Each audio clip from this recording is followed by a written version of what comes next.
Hello and welcome to Sleepy Science. Tonight, you are standing at the boundary of everything humanity has ever been able to see. Not at the edge of the universe, but at the edge of the information that has managed to reach us. Beyond the oldest light, beyond the farthest galaxies, and beyond every telescope we could ever build, space may continue across distances so vast that our entire observable universe could be only a tiny illuminated region inside something immeasurably larger. We will explore why the cosmos we see is about 93 billion light-years across, how distant galaxies can vanish from our future, whether space is infinite or curved back into itself, and why other cosmic regions may exist forever beyond all contact. Some possibilities are supported by strong evidence, others remain carefully tested ideas at the limits of modern physics, and a few may never be knowable from inside our cosmic horizon. Before we begin, tell me where you are listening from, and don't forget to like and subscribe. Now let the room grow quiet. Allow the visible universe to slowly fade around you and follow me beyond the farthest light, into the part of reality the sky may never reveal. The observable universe is not the entire universe. Everything you have ever seen in the night sky belongs to a limited region, not because space ends there, but because information needs time to reach you. Light travels incredibly fast, yet it does not travel instantly, and the universe has existed for only a finite amount of time. This means there is a maximum distance from which light has had enough time to arrive since the early universe became visible. Astronomers call this region the observable universe. It contains hundreds of billions of galaxies, vast clouds of gas, ancient radiation, and structures so enormous that they stretch across millions of light years, yet all of them may represent only a small fraction of what truly exists. The word observable is important because it describes the limits of your evidence, not necessarily the limits of reality. You can imagine standing in a foggy landscape at night with a lamp in your hand. The circle of ground illuminated around you is real, but it would be a mistake to assume that the entire landscape ends where the light fades. In a similar way, the observable universe is the cosmic region from which signals have been able to reach Earth. Beyond it, there may be more galaxies, more empty space, more clusters, and perhaps structures so distant that no message from them has ever arrived here. Scientists cannot simply look beyond this limit with a stronger telescope, because the problem is not that the objects are too faint. The problem is that their light has not had enough time to reach us, and in some cases may never do so. This creates a quiet but important distinction between what exists and what can be known. The universe you study through telescopes is not necessarily the whole universe. It is the portion that has been allowed to tell you its story.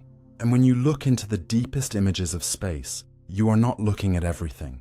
You are looking through a temporary window, surrounded by a reality that may extend far beyond anything your species will ever witness. The farthest thing we can see is not the edge of space. At the greatest distance visible to ordinary telescopes, you do not find a wall, a border, or a final row of galaxies marking the end of existence. Instead, you encounter ancient light released when the universe first became transparent. Today, that light reaches us as the cosmic microwave background, a faint glow coming from every direction in the sky. It was emitted roughly 380,000 years after the hot beginning of the universe, when matter had cooled enough for electrons and atomic nuclei to join together. Before that moment, space was filled with a hot, dense plasma that constantly scattered light. Photons could not travel freely through it, much as the beam of a flashlight cannot pass clearly through thick fog. The cosmic microwave background, therefore, appears like a distant surface surrounding us, but it is not the surface of the universe itself. It is simply the oldest light that can move through space and reach our instruments. Behind that glow lies an earlier era that ordinary telescopes cannot photograph, not because nothing existed there, but because the young universe was opaque. Matter, energy, and physical processes were already present, yet visible light could not carry their image forward. This is why improving a telescope does not allow astronomers to see through that barrier in the usual way. A larger mirror can collect fainter light, but it cannot recover light that was never able to travel freely. Scientists instead search for other messengers, such as ancient gravitational waves or neutrinos, which may contain traces from periods before the first transparent light. The farthest thing you can see is therefore not the place where space stops. It is the point where one method of seeing stops working. The apparent boundary in the sky belongs to light, not necessarily to the cosmos. And this changes the meaning of the darkness beyond it. It is not an empty ending waiting at the edge of creation. It is a hidden chapter written before the universe became clear enough to show you its face. The universe may continue far beyond everything visible to us. Suppose the entire observable cosmos were only one small patch in a structure so immense that its full shape could never fit inside our view. This possibility is not invented merely to make the universe sound mysterious. It follows naturally from what astronomers have measured. On the largest scales we can observe, space appears remarkably uniform, and its geometry is extremely close to flat. These observations do not prove that the universe is infinite, but they give no sign that it ends near the boundary of what we can see. If space has a gentle curvature, that curve may be spread across a distance far larger than the observable region, just as a person standing on Earth sees the ground beneath them as flat, because the planet's curve is too gradual to notice locally. Theories of cosmic inflation also suggest that the region visible to us may have been stretched from a much smaller early patch, while surrounding space expanded far beyond it. Under many versions of inflation, the complete universe would be enormously larger than the part accessible from Earth, perhaps by a scale that cannot be measured directly. Yet scientists must remain careful. We do not currently know whether the total universe is infinite, finite but unbounded, or shaped in some more complicated way. We cannot confirm the existence of distant galaxies beyond our cosmic reach, because no information from them has arrived. What we can say is that nothing in our observations requires space to stop immediately outside the visible region. The patterns of galaxies and matter near the limits of our maps do not resemble structures approaching an edge. They look like part of a continuing cosmic landscape. This raises a question that science may never completely settle. How large can reality be when no signal is able to cross its full extent? There may be regions containing stars that formed, burned, and vanished without their light ever entering our observable world.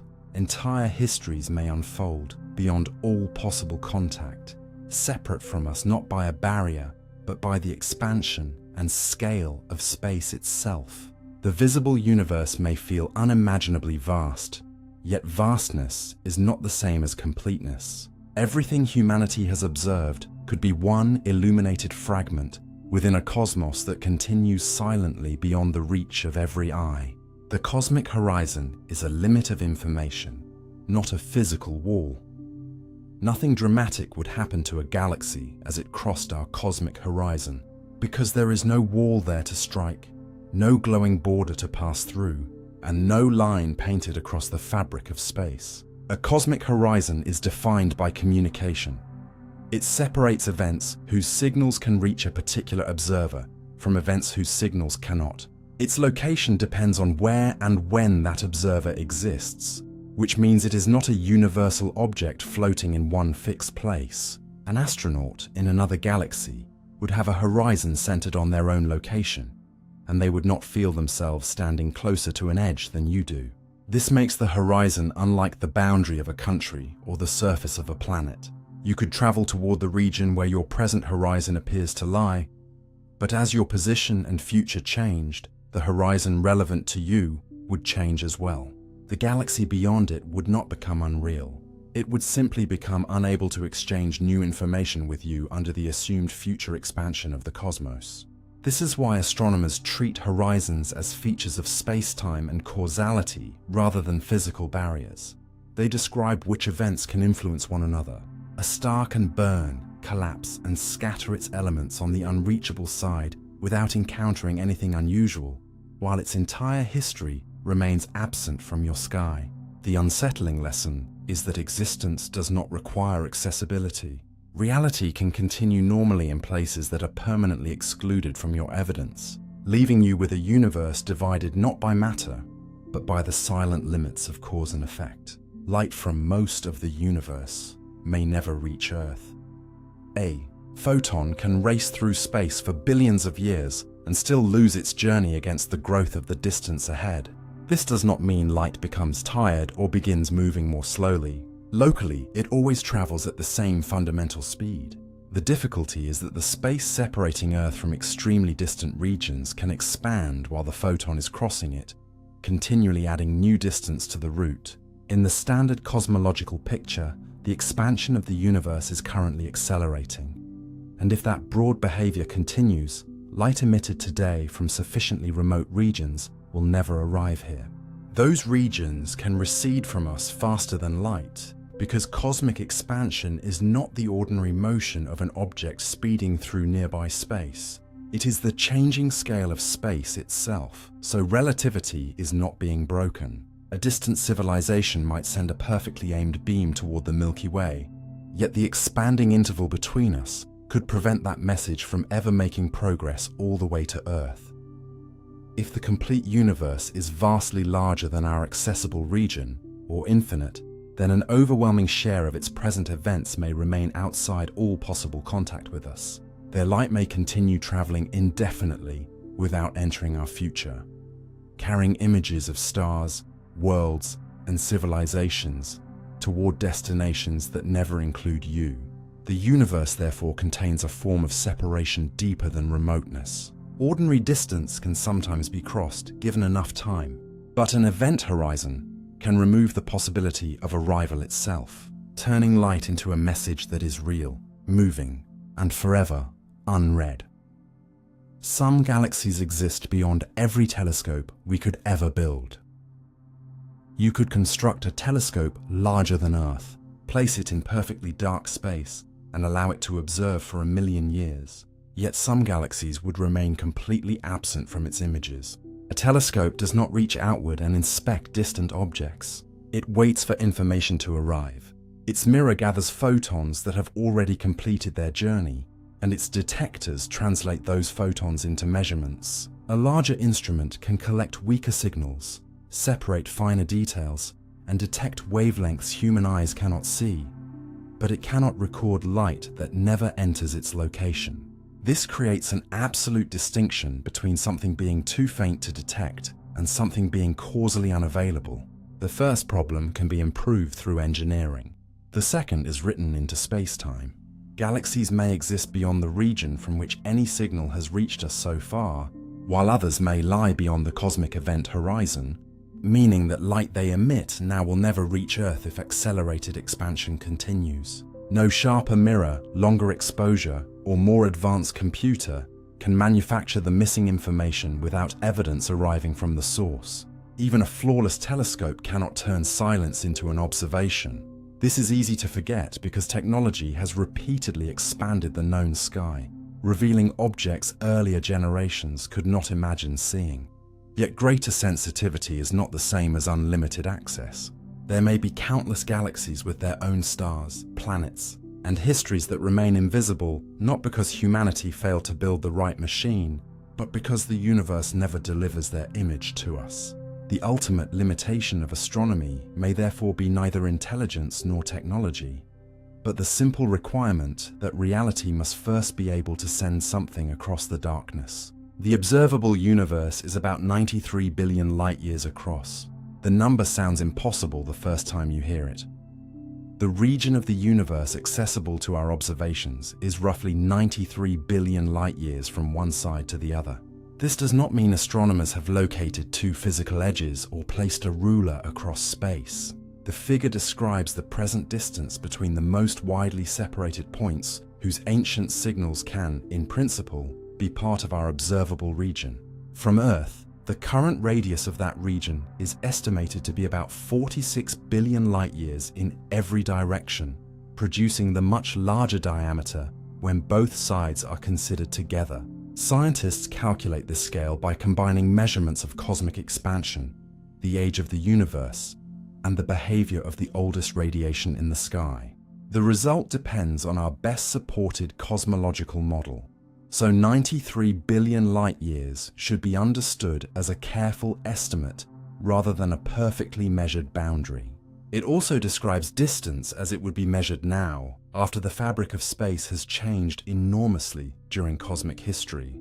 You could never view this whole volume as it exists in one shared present moment, because every part appears at a different stage of its past. Nearby objects look relatively recent, while the deepest regions appear as they were billions of years ago. The observable universe is therefore not merely an enormous sphere filled with galaxies. It is a layered record of time, with every distance carrying you into an earlier chapter. Its measured width tells you how much cosmic history can surround a single observer.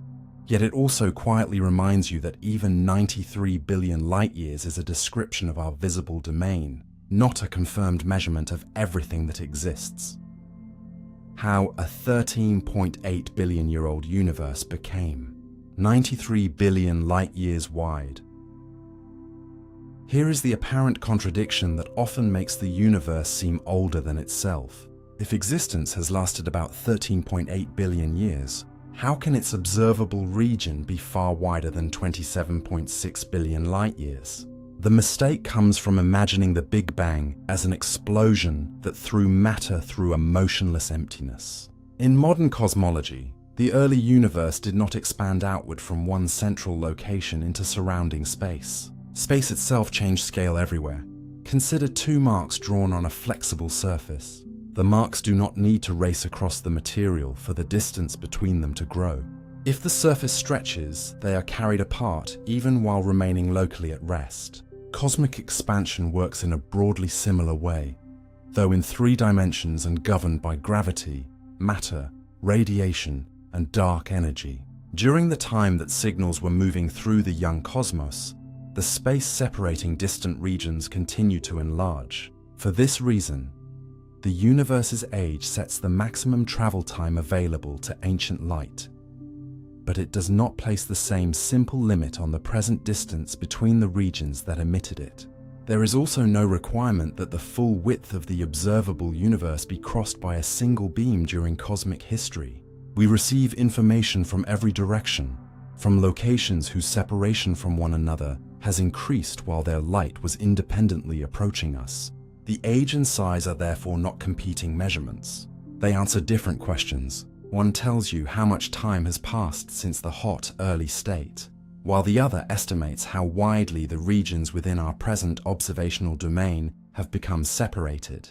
The paradox disappears when you stop treating space as an unchanging container and begin to see it as part of the evolving universe itself. Space expanded while ancient light was traveling toward us. Beam of ancient light does not cross the universe as though it were moving over a road whose length was fixed before the journey began. While the light travels, the road itself changes. Each photon always moves locally at light speed, but the vast intervals of space along its route can expand, increasing the total separation it must cross. This is why a signal may spend billions of years approaching Earth, even though the object that released it was once much closer than a simple present-day distance would suggest.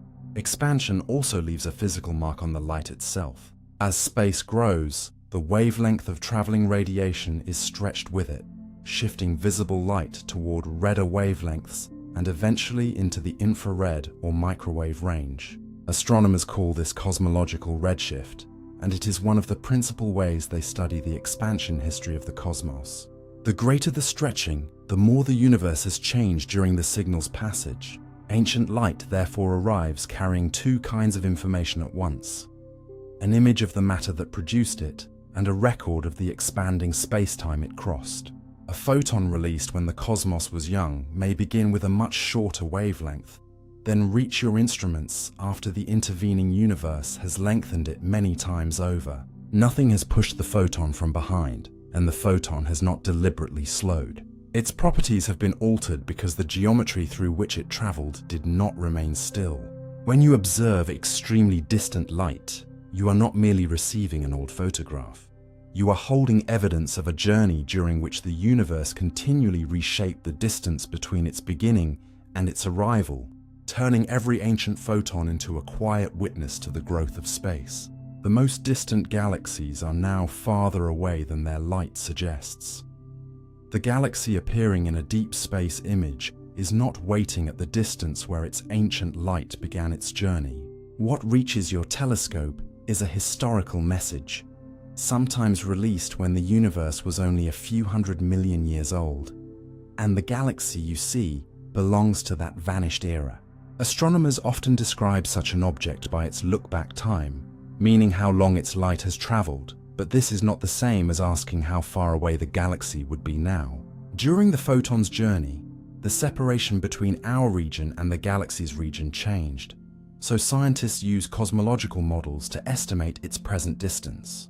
A galaxy whose light has traveled for more than 13 billion years may now be tens of billions of light years away. You are therefore seeing it where and when it was, not where it belongs in a present-day map of the cosmos. The distinction becomes even stranger because astronomy cannot provide a live image of its current condition. That early galaxy may have merged with neighboring galaxies, grown into something enormous, stopped forming stars, or changed beyond recognition. It may no longer exist as an independent object at all, yet its youthful light can continue arriving as though the galaxy were still beginning its life. The deeper you look into space, the less the image resembles a map of objects arranged at one common moment. It becomes a collection of different ages placed together in your sky. Distance is mixed with history, and the faintest galaxy is not merely far away. It is separated from you by a chapter of cosmic evolution that has already unfolded but cannot yet be seen. What appears to be a remote object is really an ancient state preserved in light, while its present remains hidden somewhere far beyond the image. You are at the center of your own observable universe. Every ray of cosmic light reaching you now ends at the same remarkable location, your point of observation. This places you at the center of your observable universe, but it does not make Earth the physical center of all space. The difference is subtle and essential. An observable universe is organized around the observer, because it contains the events whose signals have arrived at that observer by a particular moment. Look in any direction, and you are looking outward along your own past, with increasingly distant layers surrounding your position like records arranged by arrival time. Earth appears central for the same reason you appear central in a circular horizon while standing in an open landscape. The visible region is defined from your location, not built around it. Moving to another star would shift this observational center with you. Even two people standing on different planets would occupy slightly different centers, although the difference would be tiny compared with cosmic distances. Nothing about this gives humanity a privileged place in nature. Measurements show that the universe is broadly similar in all directions on its largest scales, supporting the idea that no ordinary location is uniquely central. Earth also moves around the Sun. The Sun travels through the Milky Way, and our galaxy moves relative to the ancient cosmic background, so we are not resting at a secret fixed point. You are central only in the geometry of the information arriving to you. This may seem less important than being at the center of creation, yet it carries a more intimate meaning. Every view of the cosmos is gathered around a particular witness. The universe does not hand anyone a perspective from nowhere. It reveals itself through local windows, and wherever awareness looks outward, the visible past quietly arranges itself around that act of seeing. Every observer in the cosmos has a different cosmic horizon. Change the observer, and you change which parts of cosmic history can enter the story. Two observers separated by only a small distance would have almost identical horizons, receiving signals from nearly the same regions. But place them billions of light years apart, and their accessible universes would no longer match perfectly. Their observable regions would overlap across an enormous volume, yet each would also contain distant areas lying beyond the other's reach. An event visible from one location might remain completely unknown from the other because its light had enough time to arrive at only one of them. The observer's era matters as much as position. Someone living in the young universe would have had access to a smaller causal region because less time had passed for information to travel, while an observer at a later cosmic age could receive signals from a broader portion of the ancient universe. This does not mean horizons drift through space like physical shells.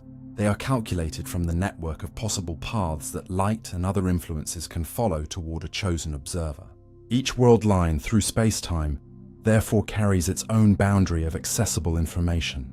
There is no master horizon shared identically by every location, and no single telescope view that contains all possible viewpoints. In principle, something hidden from Earth could have influenced another remote region for billions of years, leaving evidence there that never reaches us directly. Knowledge of the cosmos is therefore partly shaped by where an observer happens to exist and when the observation is made.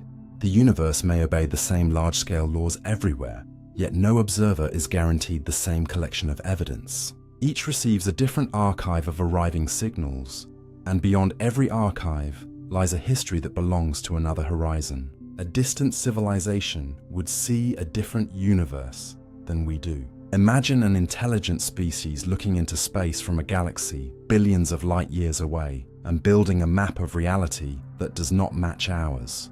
Their sky would not merely contain different constellations. Their entire record of cosmic history would be arranged differently because light would reach them from directions, distances, and eras unavailable from Earth. They might observe galaxies that lie beyond our present view, while seeing the Milky Way as a faint and ancient object, perhaps from a time before the Sun existed. Some structures that appear young to us could appear older to them, while other objects we study in a mature state might be visible to them during an earlier stage of formation. Their local environment would also shape what they could learn easily. A civilization inside a crowded galaxy cluster might see frequent interactions, distorted galaxies, and enormous clouds of hot gas surrounding it, while one living in a quieter cosmic region might grow up believing such events were unusually rare. Even familiar objects could look different from another location. A spiral galaxy seen face-on from Earth might appear edge-on from their world, hiding its arms behind dust, and gravitational lenses that magnify distant objects for us might not align for them at all. Yet if they developed sufficiently precise instruments, they would probably discover many of the same large-scale principles. Galaxies evolving over time, space expanding, and ancient radiation filling the cosmos. Their evidence, however, would never be an exact copy of ours. Science begins with what nature allows an observer to receive, and two civilizations placed far apart would begin with different archives. They might answer questions we cannot answer, while remaining confused by mysteries that seem obvious from Earth. The universe would not be changing its laws for each species. It would be revealing different parts of one history from different positions. And this means that even the most advanced picture humanity creates may remain only one perspective among countless others, each incomplete, each truthful, and each surrounded by a different darkness. Regions. Invisible to us may be visible from other galaxies. A place can be completely absent from our sky and still be shining clearly in someone else's. Visibility is not a permanent property attached to a region of space. It depends on whether signals from that region have had enough time to reach a particular destination. Picture 3 widely separated galaxies. Light from a remote event may already have arrived at the galaxy nearest to it, allowing observers there to study the event in detail, while the same information remains far from Earth. The event is therefore visible in the universe, but not visible to us. On cosmic scales, this creates overlapping zones of knowledge, rather than one universal field of view. A civilization in another galaxy could watch stars forming in a region whose earliest light has not yet entered our accessible sky. It could record the collision of enormous galaxy clusters, the birth of a quasar, or the disappearance of a star that humanity has no way to detect at the present time. This does not provide a shortcut around the speed of light. Those observers could not simply send us the information instantly. and relaying a message through them would not allow cause and effect to outrun the paths available through space-time. By the time their report arrived, the geometry and expansion of the universe might have delayed it for billions of years, or prevented it from reaching us at all. Their knowledge could remain permanently local, real, but unshared. This reveals something easy to miss when you study astronomy from one planet. The cosmos does not possess a single collection of visible events available everywhere. Information spreads outward from each event, reaching some locations earlier, some later, and perhaps never reaching others. Entire regions can therefore participate in one another's histories while remaining outside ours. Somewhere beyond our present view, observers may be studying a sky filled with objects that do not exist in any human catalogue, while our own galaxy occupies a hidden part of their universe. Reality is larger than any one network of arriving signals, and what is invisible to you may already be ordinary knowledge beneath another distant sky. The universe does not have a single observable center. The search for the center of the visible cosmos ends with a surprising answer. There is no single location that all observers would identify as the middle. This is because the Big Bang was not an explosion from one point into an already existing emptiness. It was an early condition of space itself, occurring throughout the region from which our universe developed. Every large-scale location traces its history back to that hot, dense state, so traveling far enough in one direction would not bring you closer to the place where everything began. When astronomers say that Earth lies at the center of the observable universe, they are describing the structure of information arriving here, not assigning our planet a privileged cosmic position. An observer in another galaxy would construct a similarly centered observational sphere around their own location. Neither sphere would be more correct. Each would be a local map shaped by the signals available there. Cosmic expansion follows the same logic. From the Milky Way, distant galaxies generally appear to recede as space grows between large structures. From another galaxy, the Milky Way would take part in a comparable pattern. This does not require everything to be fleeing from a hidden central point. It is possible for distances between many locations to increase without one of those locations serving as the origin. Astronomers can identify useful reference frames, such as the frame in which the ancient cosmic background appears most uniform, and they can measure our motion relative to it.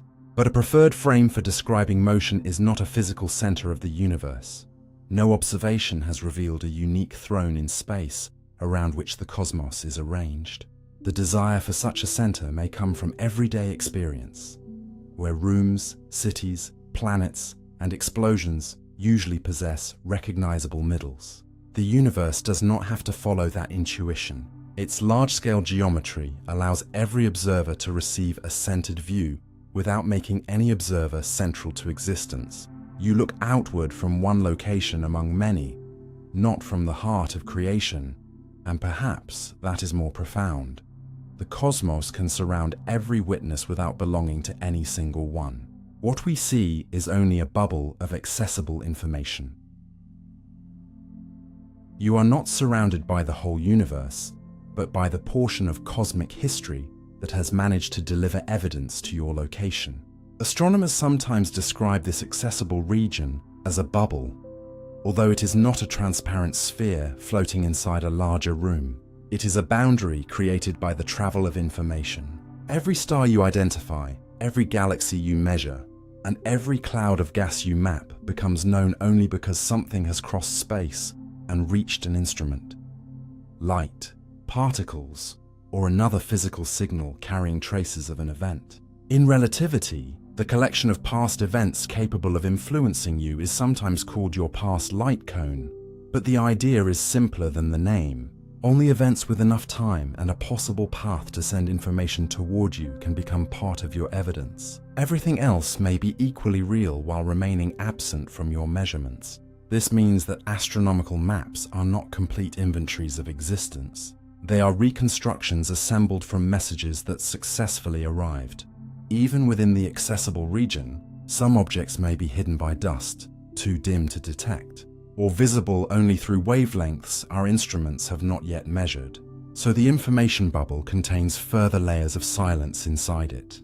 As technology improves, humanity can recover more detail from the signals already reaching us, but it cannot automatically convert every existing region into an observable one. The phrase accessible information therefore describes something deeper than the reach of a telescope. It describes the part of reality that has entered a chain of cause and evidence connecting it to you. You live inside that chain, building an understanding of the cosmos from fragments that survived enormous journeys, while countless other events may unfold without ever becoming part of the story you are able to tell. The cosmic microwave. Background is not the edge of the universe. The faint microwave glow covering the entire sky can resemble a final curtain drawn around creation, yet it is neither a border of space nor a shell marking where the universe ends. The cosmic microwave background is light released from matter that existed throughout the young universe, when conditions changed enough for radiation to travel freely. When astronomers map it, they are observing photons arriving from a particular stage in cosmic history, often called the surface of last scattering. The word surface can be misleading because there is no solid layer standing at one permanent distance. It is a time-defined surface within our view, the collection of places from which ancient photons are reaching us now after last interacting strongly with matter. The material that emitted those photons did not remain frozen on a distant wall. It continued evolving, eventually contributing to later gas clouds, galaxies, stars, and the large structures of the cosmos. Space also continued beyond every emitting region, so nothing about the background suggests that reality stopped immediately behind it. The map itself is not a photograph of objects with recognizable shapes. It records tiny differences in temperature and polarization across the sky, revealing that the early universe was extremely uniform but not perfectly smooth. Those slight variations later influenced where matter gathered and where enormous cosmic structures could develop. As time passes, different ancient photons reach observers, meaning the last scattering surface is better understood as part of an evolving observational relationship than as a fixed object at the end of space. What appears to be the oldest visible shell is therefore a historical layer, not a cosmic boundary. You are not looking at the universe's outer wall. You are looking at a moment when the universe first became transparent enough to preserve an image of its own early conditions. The oldest light hides an even, earlier, universe behind it. The oldest light in the sky is not the beginning of the cosmic story. It is the first page that became readable. Long before the cosmic microwave background began traveling freely, the young universe was already changing, vibrating, cooling, and developing the tiny irregularities that would later shape galaxies. Although the background does not provide a direct picture of those earlier moments, it carries their fingerprints. Before the light was released, matter and radiation formed a tightly coupled environment in which gravity pulled denser regions inward while pressure pushed outward, producing waves through the hot cosmic material. When the universe became transparent, those motions were effectively recorded in the temperature pattern of the escaping radiation.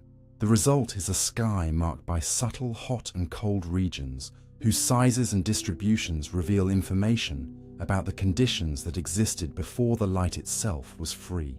Scientists study these patterns, including a series of features known as acoustic peaks, to estimate the contents, geometry, and early development of the universe.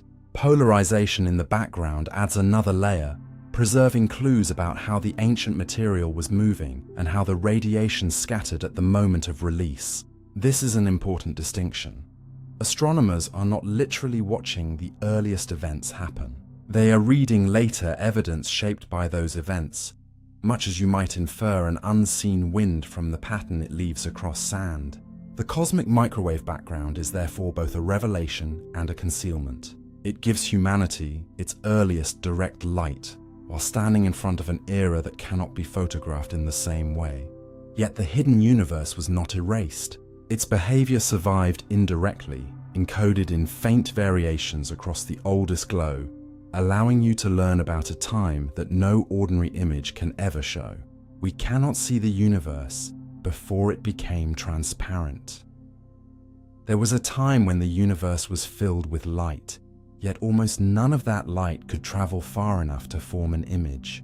In its early state, the cosmos was not dark or empty, but intensely hot, dense, and crowded with electrically charged particles. Electrons had not yet settled permanently around atomic nuclei, so photons moving through this ionized material were repeatedly scattered by free electrons. A photon might travel only a short distance before being redirected, then scattered again and again, losing any clear connection to the place from which it began. You can picture trying to see through a brilliantly illuminated cloud so thick that every beam is thrown in a new direction before reaching your eyes. The problem is not a lack of light, it is too much interaction. An image requires photons to move from an object to an observer while preserving useful information about their origin, but the young universe kept mixing and redirecting them. As expansion continued, the temperature fell until electrons could remain bound to nuclei, creating neutral atoms, mostly hydrogen and helium. With far fewer free electrons available to scatter radiation, photons suddenly gained the freedom to travel across enormous distances. This transition is called recombination, although the name can be misleading because electrons and nuclei were joining stably for the first time rather than returning to an earlier condition. The universe did not become transparent everywhere in a single dramatic flash, but over a period during which the cosmic fog rapidly cleared. The light released from that transition eventually became the microwave glow astronomers measure today. Everything before, it remains inaccessible to direct electromagnetic observation because no clean photograph survived the earlier plasma. You can calculate what happened, test its consequences, and search for physical traces, but you cannot point an ordinary camera toward that era and watch it unfold. The universe existed, changed, and built the conditions for everything that followed long before it became capable of sending you a recognizable picture, reminding you that reality does not need to be visible in order to be active. The first 380,000 talents. Years are hidden from ordinary telescopes. The earliest chapter of cosmic history contains some of the universe's most important transformations, yet no conventional telescope can turn that chapter into a direct photograph. Telescopes work by collecting electromagnetic radiation, whether it arrives as visible light, radio waves, infrared, ultraviolet, X-rays, or other wavelengths, but all of these belong to the same broad family of messengers. During roughly the first 380,000 years, that messenger could not move freely enough to deliver a preserved image to us. This does not leave scientists with an empty story. Instead, they reconstruct the hidden era through evidence produced by early physical processes. In the first moments, the universe was energetic enough for particles to be created, destroyed, and transformed rapidly. As it cooled, quarks became locked inside protons and neutrons. Within the first few minutes, some of those particles joined to form the nuclei of light elements, especially hydrogen and helium, with smaller amounts of deuterium and lithium. Astronomers can measure the ancient abundances of these elements and compare them with calculations of early nuclear reactions. The close agreement acts like a surviving chemical record from a period no telescope can directly image. Scientists also use the later distribution of matter, the behavior of the oldest radiation, and precise particle experiments to test models of this concealed age. Each type of evidence answers a different question. Elemental abundances reveal early temperatures and densities, while patterns observed later show how tiny initial variations developed over time. Still, these reconstructions are not equivalent to watching the events with a camera. They depend on physical theories that must continue passing observational tests, and some of the earliest moments remain far less certain than later ones. The phrase hidden, therefore, does not mean unknowable, it means indirectly known. You can learn about an invisible fire by studying the ash, the heat it left behind, and the objects it changed. In much the same way, the universe's first 380,000 years survive not as an image, but as consequences written into matter itself. allowing you to read a past that light was unable to carry. Gravitational waves may reveal what ancient light cannot. A disturbance in space-time may be able to escape from an era that no photon could ever show you. Gravitational waves are ripples produced when mass and energy move in changing, uneven patterns, and unlike light, they interact extremely weakly with matter. This weakness makes them difficult to detect, but it also gives them a remarkable advantage. Once created, they can travel through dense material with far less scattering or absorption than electromagnetic radiation. Modern observatories have already measured gravitational waves from violent events, such as merging black holes and neutron stars, proving that space-time can carry information across the universe in a form entirely different from light. The deeper possibility is that a faint background of primordial gravitational waves may have been generated during the universe's earliest stages. Some inflationary models predict that the extremely rapid expansion of the young cosmos would have stretched microscopic disturbances in space-time into waves extending across immense scales. Other proposed sources include early phase transitions, networks of hypothetical cosmic strings, or processes not yet understood. If traces of such waves were detected, they could provide evidence from times far earlier than the release of the oldest observable photons. Scientists are searching in several ways. Some experiments look for a distinctive twisting pattern in the polarization of the cosmic microwave background, while pulsar timing arrays monitor extremely regular stellar signals for tiny changes caused by long gravitational waves passing between Earth and distant pulsars. Future space-based detectors may explore additional frequencies that ground instruments cannot reach. Yet caution is essential. Primordial gravitational waves have not been conclusively detected, and signals from dust, galaxies, and later astrophysical events can imitate or obscure the patterns researchers seek. Their value lies not in a discovery already made, but in a scientifically credible possibility. Light shows you the universe only after photons gained freedom, while gravitational waves may preserve motion from a much earlier reality. If that ancient signal is ever separated from the surrounding noise, humanity will not merely see farther into space. It will gain a new sense with which to listen to the universe before it learned how to shine. Neutrinos could carry information from before the first light. Long before the universe released the oldest light we can observe, an almost undetectable ocean of particles had already escaped from the cosmic furnace. These particles are neutrinos, extraordinarily light messengers that interact so weakly with ordinary matter that enormous numbers of them can pass through your body, the Earth, and even stars without leaving a noticeable trace. In the universe's earliest moments, however, conditions were so hot and dense that neutrinos regularly collided with other particles and remained part of the surrounding thermal mixture. Roughly 1 second after the hot beginning, the cosmos cooled enough for those interactions to become too infrequent to hold them in place. The neutrinos separated from the primordial material and began traveling freely, creating what physicists call the cosmic neutrino background. If these relic neutrinos could be detected directly, they would carry information from a time hundreds of thousands of years earlier than the release of the cosmic microwave background. They would not arrive as neat pictures of infant galaxies, because stars, planets, and even stable atoms did not yet exist. Instead, their energies and distribution could test whether our account of the early universe is correct, reveal details about neutrino properties, and possibly expose unexpected particles or interactions that altered the young cosmos. Scientists already see indirect evidence for this ancient neutrino population in the formation of light elements and in subtle patterns imprinted on later cosmic radiation. But direct detection remains exceptionally difficult.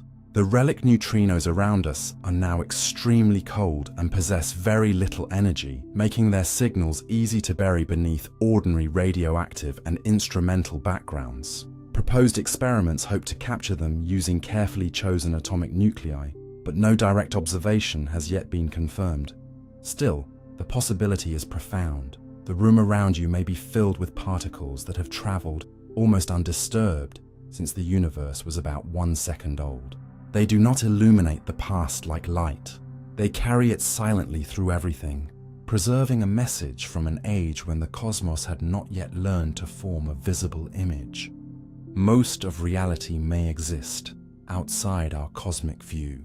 Your entire picture of existence may have been assembled from a region that is enormous by human standards, yet small compared with the full scale of reality.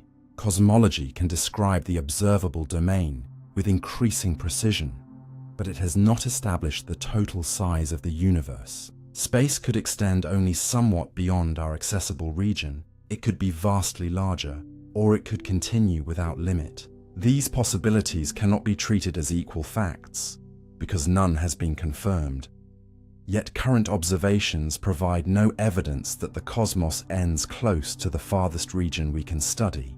This creates an unusual imbalance between measurement and existence. Scientists can estimate the age, contents, expansion history, and large-scale geometry of the region that has influenced us, while remaining unable to count how many similar regions may lie beyond it. If the universe is infinite, then the fraction available to our observations would be effectively negligible compared with the whole. Even if it is finite, cosmic inflation may have enlarged it so greatly that our visible portion represents only a minute patch. But careful language matters here. Saying that most of reality may lie outside our view is not the same as claiming that scientists have measured an invisible majority. It is a conclusion that becomes plausible under many cosmological models, not a direct observation. The hidden part might resemble our surroundings, continuing with galaxies and the same physical laws, or conditions on scales far beyond our evidence could differ in ways we cannot responsibly predict. Science works by testing claims against information, so regions permanently disconnected from us create a difficult boundary. They may exist physically while remaining unavailable as subjects of direct experiment. This forces you to separate two ideas that are often mistaken for one another: the universe as it truly is and the universe represented in human knowledge. The second may grow for as long as observers continue learning, yet it may never become identical to the first. Perhaps reality is not merely larger than your imagination. Perhaps it is larger than any network of information could ever contain, leaving every cosmic map accurate within its reach and forever unfinished beyond it. Galaxies may be shining right now that we will never see. Some galaxies visible in today's deepest images may be producing new light at this very moment, yet that light may never become part of Earth's future sky. This sounds contradictory because we can already see those galaxies, but the photons reaching us now were emitted during their distant past. Their later history is sending a separate stream of information, and each newly emitted signal must confront the future evolution of the space between us. In a universe whose accelerated expansion continues, there is a cosmic event horizon beyond which signals released now cannot ever arrive here. A galaxy can therefore remain visible through ancient light, while its present-day activity has already become permanently inaccessible. You might observe it when it was young, watch evidence of early star formation, and calculate how it probably evolved, yet never receive a final image showing what it eventually became. There would be no last dramatic frame announcing that communication had ended. Instead, the sequence would stretch, fade, and shift toward longer wavelengths as progressively older portions of the galaxy's history arrived more slowly. Its clocks would appear increasingly delayed from our perspective, and its light would become so redshifted and faint that practical observation would end long before the theoretical final signals were exhausted. Meanwhile, in the galaxy's own region, nothing unusual would need to happen. Stars could continue forming, planets could orbit, and a civilization could look into its local sky without knowing that Earth had lost access to every message it was creating.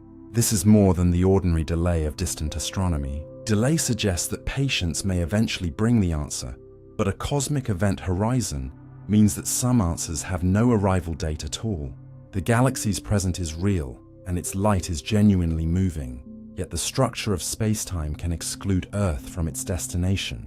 One of the strangest consequences of cosmic expansion is therefore that the sky contains objects whose past belongs to us, while their future does not. We can witness their beginnings across ancient darkness, but the universe may never permit us to learn how their stories continue. Some light will travel forever without ever reaching Earth. Picture a photon leaving a distant star and heading directly toward Earth, never turning, never slowing, and never making a mistake, yet still failing to arrive. This can happen because light does not cross a universe with a fixed and motionless geometry. It always moves at light speed through the space immediately around it. But the total distance separating its path from Earth can continue to grow as the universe expands. In the standard cosmological model, accelerated expansion creates a cosmic event horizon, a limit beyond which a signal emitted now cannot intersect Earth's future path through space-time. The photon does not crash into a barrier or fade because it has exhausted its energy. From its local surroundings, it continues moving normally, passing through whatever regions lie along its route. But those regions are being carried apart in such a way that the remaining journey never closes. Imagine walking toward a destination on a surface that stretches faster and faster beneath your feet. You are always moving forward relative to the ground you touch, yet the destination can continue receding because more ground appears between you and it. The comparison is imperfect, but it reveals why speed alone does not guarantee arrival when the geometry of the route is changing. The photon may eventually pass other galaxies, enter another gravitational system, or continue through increasingly empty space. But Earth will never receive the information it carries. Its journey is meaningful even without a destination here, because arrival is not what makes motion real. This also means that the universe contains messages that have already been sent, but are not waiting for us in the future. They are not merely delayed transmissions that patience will uncover. Their paths and ours never meet. Under the assumption that cosmic acceleration continues broadly as expected, some light will travel for an unlimited future, while the story encoded within it remains permanently absent from every telescope near Earth. Cosmic expansion can separate regions more permanently than distance. Two places can be unimaginably far apart and still remain connected, while two other places can be separated by a smaller distance yet have no possible future conversation. The difference is not distance alone but causality, whether any signal sent from one region can ever reach the other. In ordinary life, greater distance usually means a longer journey, so it feels natural to believe that enough time and sufficient speed can overcome every separation. Cosmology breaks that intuition. A remote galaxy may remain inside our future causal reach if its signals can eventually cross the changing space between us, while another region can lie beyond a cosmic event horizon and be permanently excluded from contact. No spacecraft could reach it, no radio transmission could enter it, and no reply sent today could return to Earth, even if both sides waited forever. This does not mean space has been torn, or that the regions have ceased belonging to the same universe. They can remain part of one continuous space-time, while becoming unable to influence one another. Local gravity also matters. Galaxies inside a gravitationally bound group do not simply expand away from one another with the general cosmic flow, because their mutual gravity can hold them together. The Milky Way and Andromeda, for example, are approaching rather than being driven apart.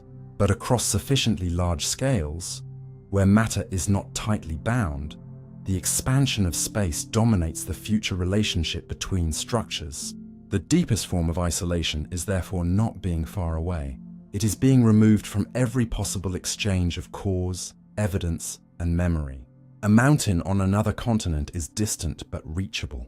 A galaxy beyond a lasting event horizon is part of reality yet absent from every future action you could take. When expansion creates this kind of separation, the universe does not need walls to divide itself. It allows continuous space to remain while making communication impossible, turning physical closeness and meaningful connection into two very different things.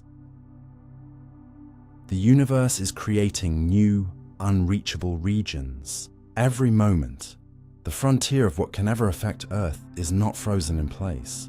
Under the standard picture of an eternally accelerating cosmos, the membership of our reachable future is continually changing.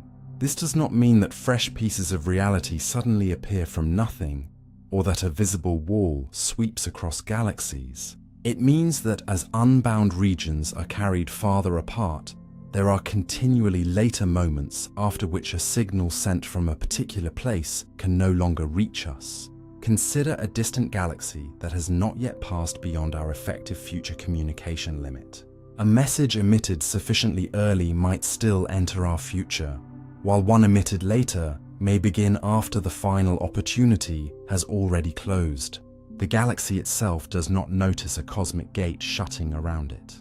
Its stars continue orbiting, its gas continues evolving, and any observers there would see their own local universe behaving normally. What changes is the possible relationship between their future events and ours.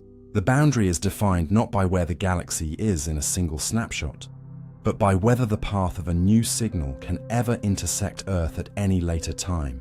In that sense, the universe is continually placing more events outside our future access, even while older light from the same general regions may still be arriving.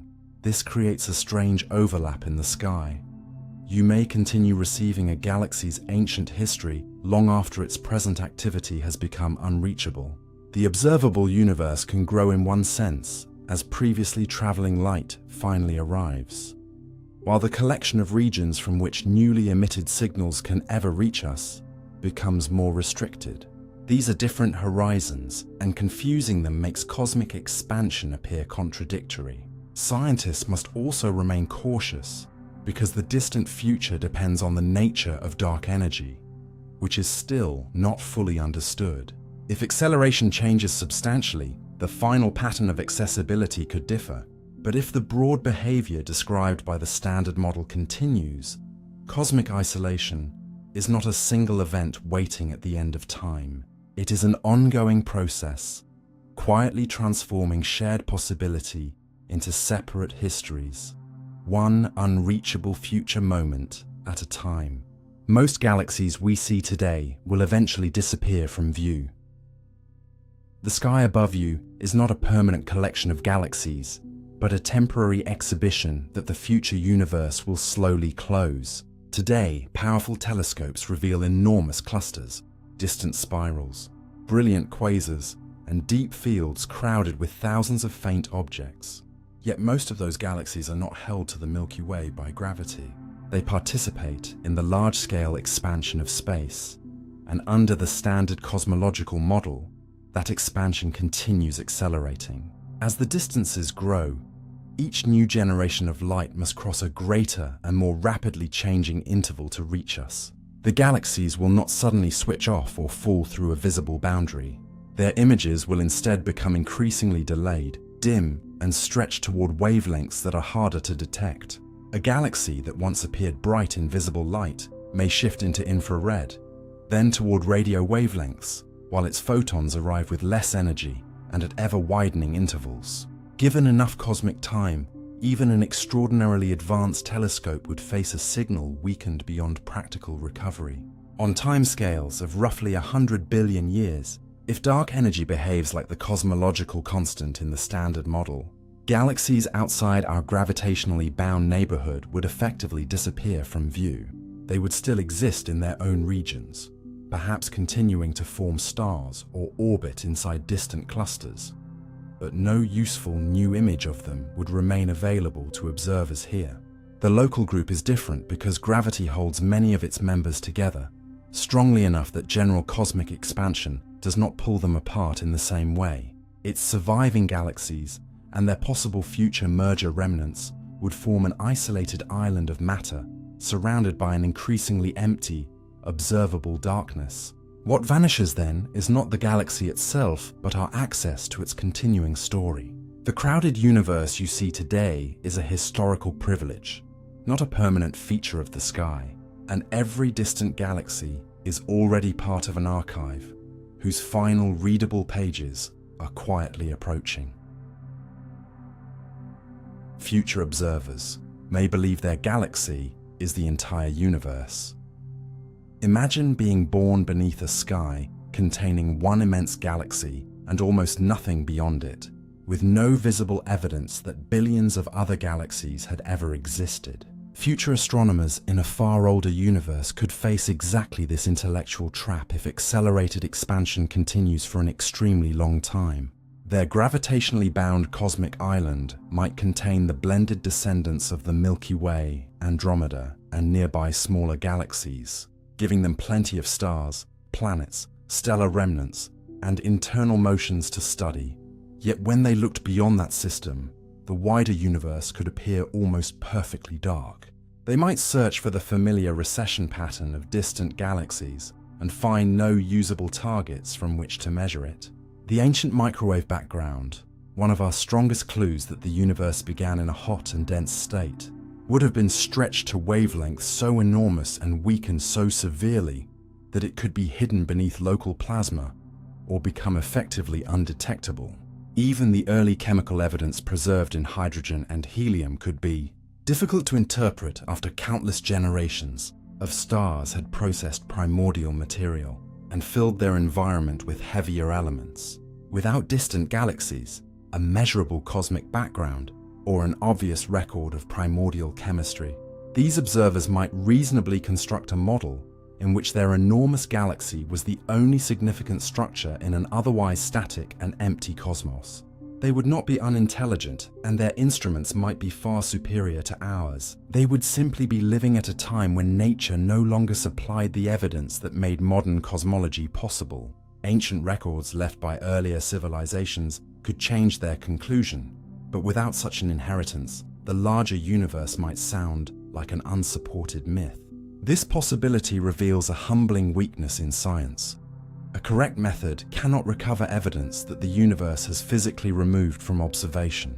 Future beings may know their local galaxy with astonishing precision, while misunderstanding the scale and history of everything beyond it, not because reality became smaller, but because reality stopped showing them what it once showed us. We live during a rare age, when the larger cosmos is still visible. You are living inside a narrow cosmic season, when the universe is old enough to be richly structured, but still young enough to reveal where much of that structure came from. Had observers appeared far earlier, they would have found fewer mature galaxies, fewer heavy elements, and perhaps no stable planetary environments capable of supporting complex instruments or patient minds. If they appear unimaginably later, much of the evidence now spread across our sky may have faded beyond recovery. Our present era lies between those extremes. Stars have produced carbon, oxygen, iron, and the other elements needed to build rocky worlds and living bodies, while distant galaxies remain visible across enormous reaches of space. Ancient radiation can still be measured with exquisite precision. The chemical composition of very old gas still carries clues from early nuclear reactions. Galaxy clusters, supernovae, and large-scale patterns still allow astronomers to compare different periods of expansion and test how cosmic structure changed over time. These independent forms of evidence overlap like witnesses whose accounts can be checked against one another, making it possible to reconstruct a history far older than Earth. Calling this age rare does not mean the universe selected it for humanity, or that observers could exist only now. It means that, within the standard long-term picture, the conditions allowing such a broad view do not last forever. Cosmic history has observational seasons. Some truths become easier to discover as new structures form, while others become harder as signals weaken, objects recede, and early evidence is buried beneath later change. You happen to exist when the sky still contains both youthful light from the distant past and mature structures in the nearby universe, allowing one species on one planet to compare many chapters at once. Perhaps intelligence often assumes that truth waits patiently to be discovered, unchanged and permanently available. Cosmology suggests something less comforting and more precious. Evidence can have an expiration date. The larger universe is visible to you, not simply because your telescopes are powerful, but because you arrived during an era when the cosmos has not yet withdrawn most of its oldest testimony, what probably exists just beyond the observable universe.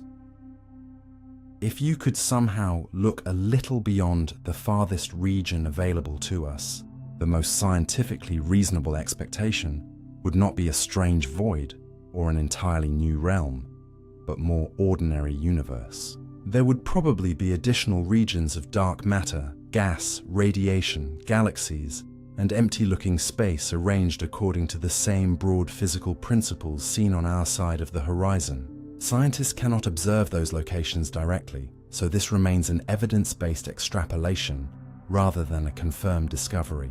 The reasoning comes from an important pattern. When astronomers examine the cosmos on sufficiently large scales, its average properties appear broadly similar in different directions. One area may contain a giant cluster, while another contains a vast void. But after surveying large enough volumes, those local differences begin to balance. This statistical sameness is part of the cosmological principle, the working assumption that no large region or direction is fundamentally privileged. The most distant structures we can study also do not appear compressed against a final boundary, or distorted as though matter were approaching the end of available space. Instead, the visible distribution continues outward without announcing that something dramatically different must begin immediately beyond our reach. If the same statistical conditions continue, a hypothetical observer just outside our present observable region would likely see a familiar mixture of crowded and quiet environments. They might live near galaxies that have never appeared in our sky, while some structures familiar to us would lie beyond theirs. Yet more of the same does not mean an exact copy.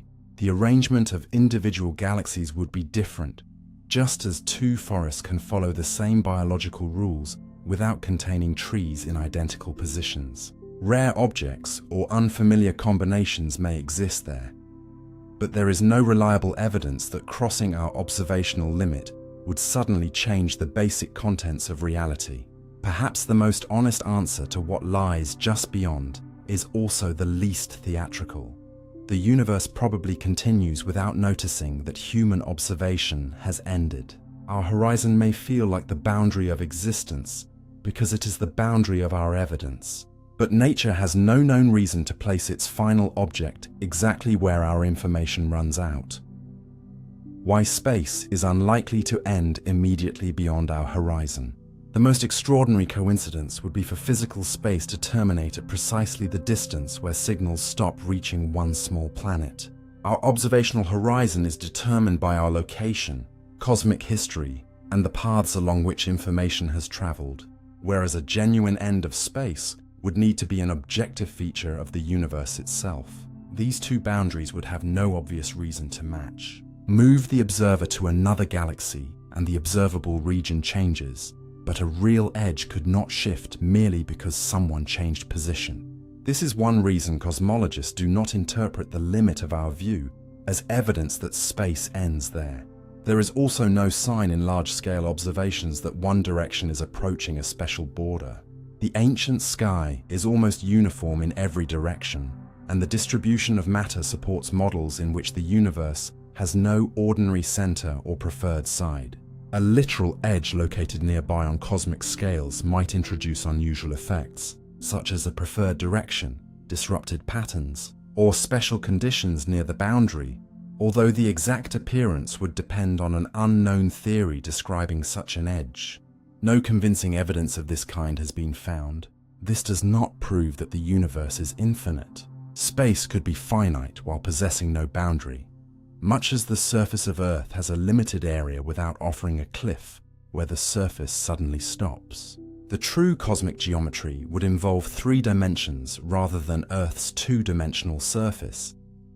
But the example shows why finite does not automatically mean edged. Space might also possess a complex global shape that is too large for its repeating or curved features to be detected within our observable region.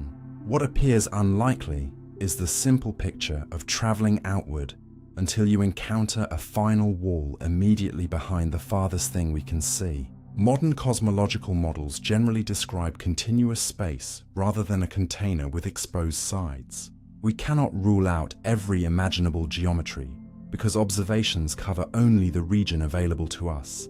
But science does not place an ending where no physical evidence demands one. The horizon marks the end of a map drawn from Earth, and confusing the map's border with the end of the territory would give human perspective a significance that the cosmos has never shown it possesses. The cosmic web may continue far beyond everything we can map. Galaxies do not fill space like grains scattered evenly across a floor. They gather into an enormous network of knots, sheets, filaments, and voids known as the cosmic web. The brightest knots contain galaxy groups and clusters, while long filaments connect these dense regions across vast distances. Between them lie immense voids containing far fewer galaxies, though they are not completely empty. This architecture formed because the early universe contained tiny differences in density. Regions with slightly more matter exerted slightly stronger gravity, gradually drawing in additional material, while less dense regions lost matter and expanded into larger voids. Dark matter supplied much of the invisible gravitational framework. Ordinary gas flowed along it, and galaxies formed preferentially where material became concentrated. Modern surveys reconstruct parts of this web by measuring the positions and distances of enormous numbers of galaxies, while gravitational lensing and other techniques help reveal matter that produces little or no light. Yet even the largest three-dimensional maps cover only selected portions of the observable cosmos. They are shaped by telescope sensitivity, the wavelengths being studied, the brightness of target galaxies, and the practical limits of surveying such an enormous sky. The network does not appear to stop at the borders of those maps. Filaments simply continue toward regions the survey has not recorded, much as roads may leave the edge of a regional map without ending on the ground. On still larger scales, the universe becomes statistically smoother, so the phrase cosmic web should not be mistaken for one rigid structure with a single identifiable outline. It is a recurring pattern of matter distribution produced across many regions by the same gravitational growth process. If the large-scale conditions measured around us continue beyond our observational reach, then similar webs probably extend far outside every volume humanity will ever chart. We cannot identify the hidden filaments individually, or claim that a particular visible strand crosses the cosmic horizon, because no signal provides that evidence. What we can infer is that the mechanism responsible for the web shows no known reason to cease at the boundary of our data. Every map of cosmic structure may therefore be a cropped image of a far greater network, accurate in its details, yet unable to display the full pattern. You may trace millions of galaxies and still be studying only a local section of a structure whose continuation lies beyond every coordinate you can measure. Invisible galaxies may form structures larger than our visible universe. A chain of galaxies could stretch beyond everything humanity can observe, leaving us with only one fragment of a structure whose true size can never be placed on a complete map. This possibility does not require unknown forces or galaxies behaving differently beyond our horizon. It follows from the simple fact that the boundary of observation is not expected to coincide with the boundary of every physical arrangement. A filament, sheet, or broad concentration of matter visible near the limit of our cosmic view may continue into regions from which no information has reached us. Galaxies on the hidden side could still belong to the same extended pattern, just as part of a mountain range can continue beyond a political border, even when the map stops at that line. Yet astronomers must be careful with the word structure. On familiar scales, galaxy clusters can be held together by gravity, but the enormous formations identified in large surveys are often statistical patterns rather than single bound objects. Their distant sections may be moving apart with cosmic expansion instead of behaving like one giant body. A formation larger than the observable universe would be even harder to define because no measurement could trace both ends, confirm its full shape, or prove that its parts belong to one meaningful system rather than a chance arrangement within a much broader distribution. Still, modern cosmology describes matter as emerging from continuous early density variations rather than being generated separately inside our visible region. Those variations would not be expected to stop exactly where our observations stop. Some may cross the boundary, carrying patterns of slightly higher or lower density into regions filled with galaxies that will never appear in our catalogues. We might therefore live inside one segment of an arrangement so extensive that its overall direction, length, and context remain hidden. What looks like an isolated feature on our maps could be a bend, branch, or minor concentration within something far greater. The lesson is not that scientists have discovered a confirmed structure larger than the visible universe. They have not. It is that the structures we do observe are cropped by the limits of available information, and a cropped universe can make partial forms look complete. Beyond the final plotted galaxy, invisible matter may continue organizing itself into patterns whose full scale cannot be seen from any single location, leaving you to wonder how often the cosmos appears finished only, because the rest of the picture has never reached you. The largest cosmic patterns may extend beyond the horizon. The grandest pattern in the universe may be so large that you could live inside it without ever seeing enough of it to recognize its shape. Cosmologists do not describe the early universe as perfectly smooth. It contained tiny variations in density and in the geometry of space, and these variations existed across many different scales. Some were small enough to become the seeds of individual galaxies and clusters, while others could have stretched across distances comparable to, or even larger than, the region observable today. A pattern larger than the cosmic horizon would not appear as a complete wave with an obvious beginning, middle, and end. You might see only a gentle difference across the sky, like standing on one small section of a vast slope without being able to locate the summit or the valley. Such extremely long patterns are sometimes called super-horizon modes. They are not objects traveling beyond light speed, and they do not require distant regions to communicate with one another today. They may have originated when those regions were connected in the very early universe, before cosmic expansion stretched their separation far beyond the distance signals could later cross. Inflation provides one possible mechanism for producing this situation by enlarging microscopic fluctuations into variations spanning immense cosmic scales. Scientists search for hints of the largest patterns in the cosmic microwave background, in galaxy distributions, and in subtle differences across the observable sky. But the evidence is difficult to interpret because we can observe only one cosmic volume from one location. A weak gradient might be part of a truly enormous pattern, or it might arise from ordinary statistical variation inside our own region. Even worse, if a pattern is much larger than everything we can see, its local section may resemble a simple background condition rather than a detectable feature. You cannot measure the full wavelength when only a small fraction of it enters your instruments. This places a fundamental limit on certainty. The largest patterns may govern the context in which our observable universe formed, while remaining almost impossible to separate from the stage itself.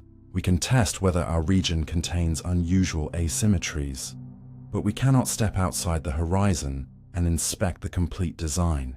The universe may therefore possess an architecture whose broadest lines never fit within any human sky, allowing you to measure countless galaxies while still missing the scale on which their entire environment is arranged. We may be seeing only a tiny piece of a much greater structure.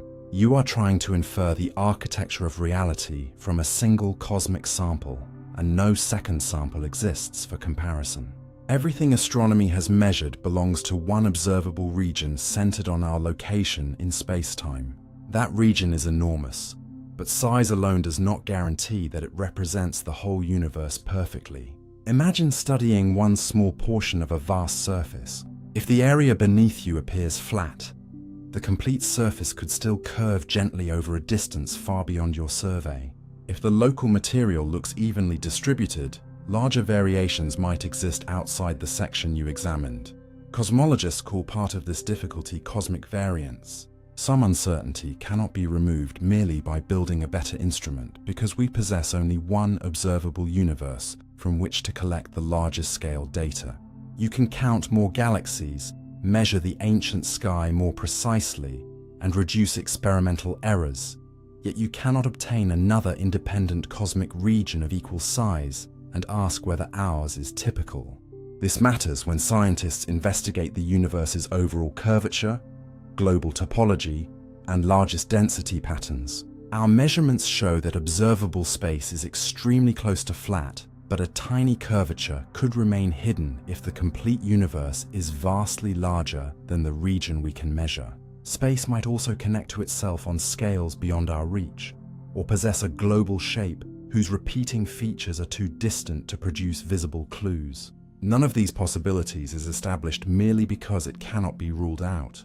The honest scientific position is narrower.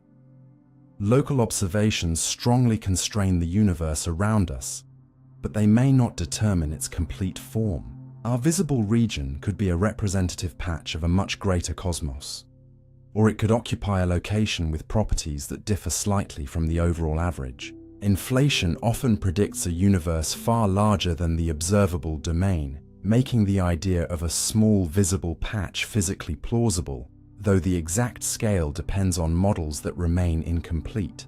This changes how you should interpret even the most detailed cosmic map. It may be accurate without being comprehensive, precise without being global. Humanity can reconstruct the history of billions of galaxies and still know only the conditions within one accessible province of reality. The deeper question is not whether our observations are trustworthy, but how much of the whole they are allowed to represent. Perhaps the universe we call vast is only the smallest meaningful sample nature has permitted us to examine, and what surrounds it may be too extensive for any observer inside one horizon to recognize as a single structure. The entire observable universe could be cosmically insignificant. Take every galaxy humanity can detect, every star whose light has crossed the darkness, every black hole, planet, nebula, and atom inside the observable universe, and imagine that this entire collection amounts to almost nothing when compared with the complete cosmos. The word insignificant does not mean worthless, empty, or scientifically unimportant. It refers only to scale. Our observable region may contain hundreds of billions of galaxies and extend across roughly 93 billion light-years. Yet its size is determined by how far information has been able to reach us, not by the total extent of space. If the universe continues far beyond that region, then everything visible to us could represent a vanishingly small sample. And if space is truly infinite, the observable universe would occupy no meaningful fraction of the whole at all, no matter how enormous it appears from within. This possibility changes the way you think about cosmic size because human intuition is easily overwhelmed by the first large number it encounters. Once a distance becomes too great to picture, you may unconsciously treat it as everything, but nature is not required to stop where imagination becomes exhausted. Observations show that the large-scale geometry of the accessible universe is very close to flat, which is consistent with an extremely large cosmos, though it does not prove infinity. Inflationary models also allow the region beyond our view to be vastly greater than the part we can examine. In such a reality, the observable universe might be comparable to one room inside a city whose outer districts can never be reached, or one drop whose surrounding ocean has no visible shore. Yet physical size does not determine meaning. A small region can contain observers capable of reconstructing billions of years of history, discovering laws that operate across galaxies, and asking questions about structures they may never touch. Perhaps the unsettling truth is that the universe does not measure importance by volume. Everything you know may occupy an almost negligible portion of reality, but within that portion, matter has become aware enough to notice its own limits. The observable universe may be cosmically insignificant in scale, while remaining the only universe from which your questions, memories, and understanding could ever arise. The true universe may be millions of times larger than we can see.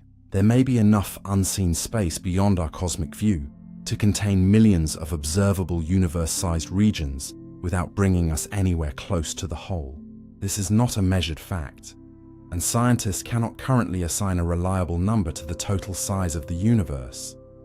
But certain theories of the early cosmos make such immense scales entirely plausible.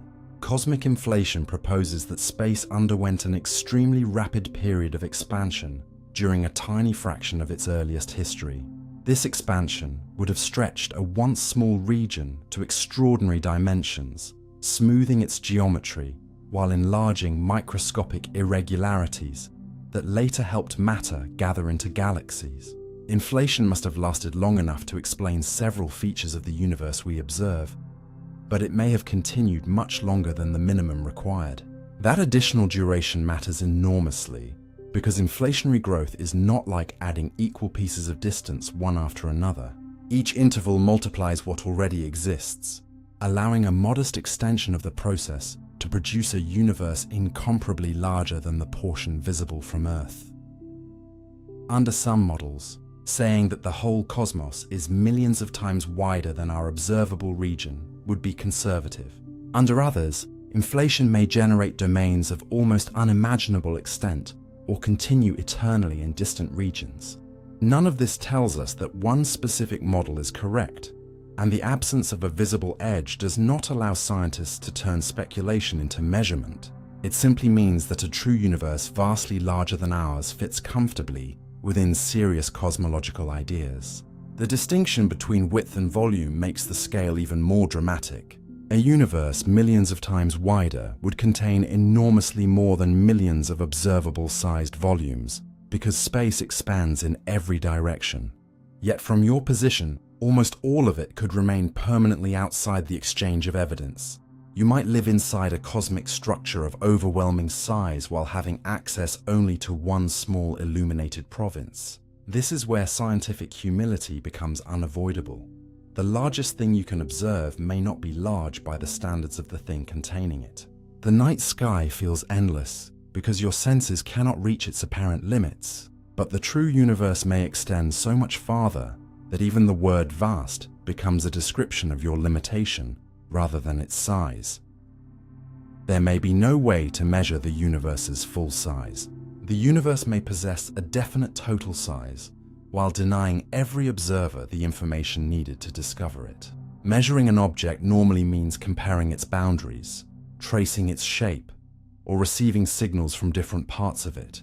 But the entire cosmos cannot necessarily be approached in this ordinary way. We are embedded inside space, and all of our measurements are limited to events capable of influencing our location.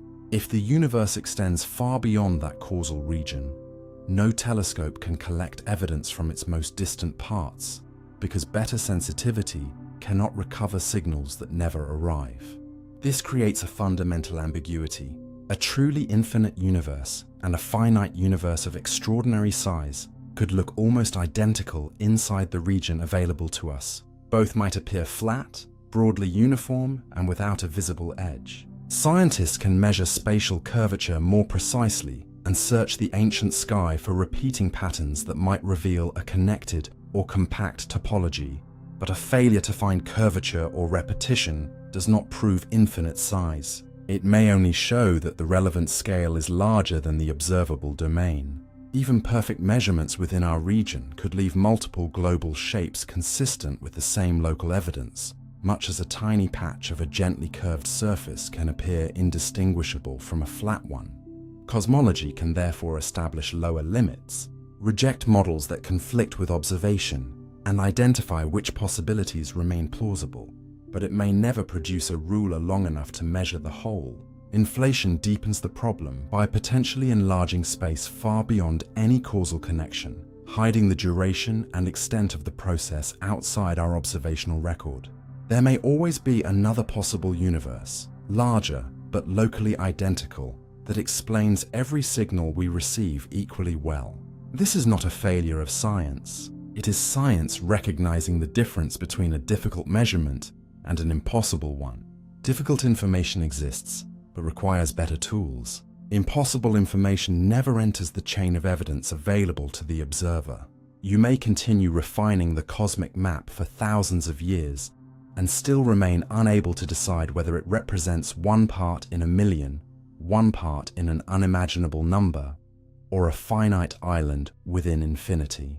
The full size of the universe may not be a hidden answer waiting for sufficiently intelligent beings. It may be a property that no being confined to one cosmic horizon can ever completely know. The universe could be infinite without having an outer edge. An infinite universe would not need a final shoreline because an edge and infinity describe two completely different ideas. You are accustomed to objects that have surfaces. A house ends at its walls, an island ends where land meets water, and a planet has a measurable shape surrounded by space. It is tempting to imagine the universe in the same way, as an enormous object occupying part of an even larger emptiness. But in modern cosmology, space is not necessarily a substance placed inside another container. It is the framework in which locations and distances exist. So asking where space ends may be like asking where the final number lies. You can continue counting without approaching a last number, not because the sequence is expanding into something outside mathematics, but because no final member exists. An infinite spatial universe could work in a comparable way. Every location would have more space beyond it, yet nowhere would contain a boundary separating the universe from a surrounding region. This does not mean scientists have proved that space is infinite. Measurements show that the geometry of the observable cosmos is extremely close to flat, but a flat-looking region could belong either to an infinite universe or to a finite universe whose full shape is too large or too subtly connected for us to detect. A negatively curved universe could also extend without limit, while some finite geometries can remain completely boundaryless. The important point is that none of these serious possibilities requires a physical outer wall. Even cosmic expansion does not demand an exterior. If space is infinite, the distances between widely separated regions can grow everywhere while the universe remains infinite throughout the process. It is not expanding from a center into vacant surroundings. Its internal scale is changing. No observer would see a wave of creation advancing into nothingness, and no distant galaxy would be closer to the supposed outside than Earth is. The universe could simply continue from every point, with no privileged border and no final place from which you could turn around and look back at everything. Perhaps the hardest part is not accepting that space may have no edge, but recognizing that the edge existed mainly in the picture your mind tried to place around it. What an infinite universe would actually mean. Infinity would not make the universe merely very large. It would place it in a category that no amount of ordinary counting could complete.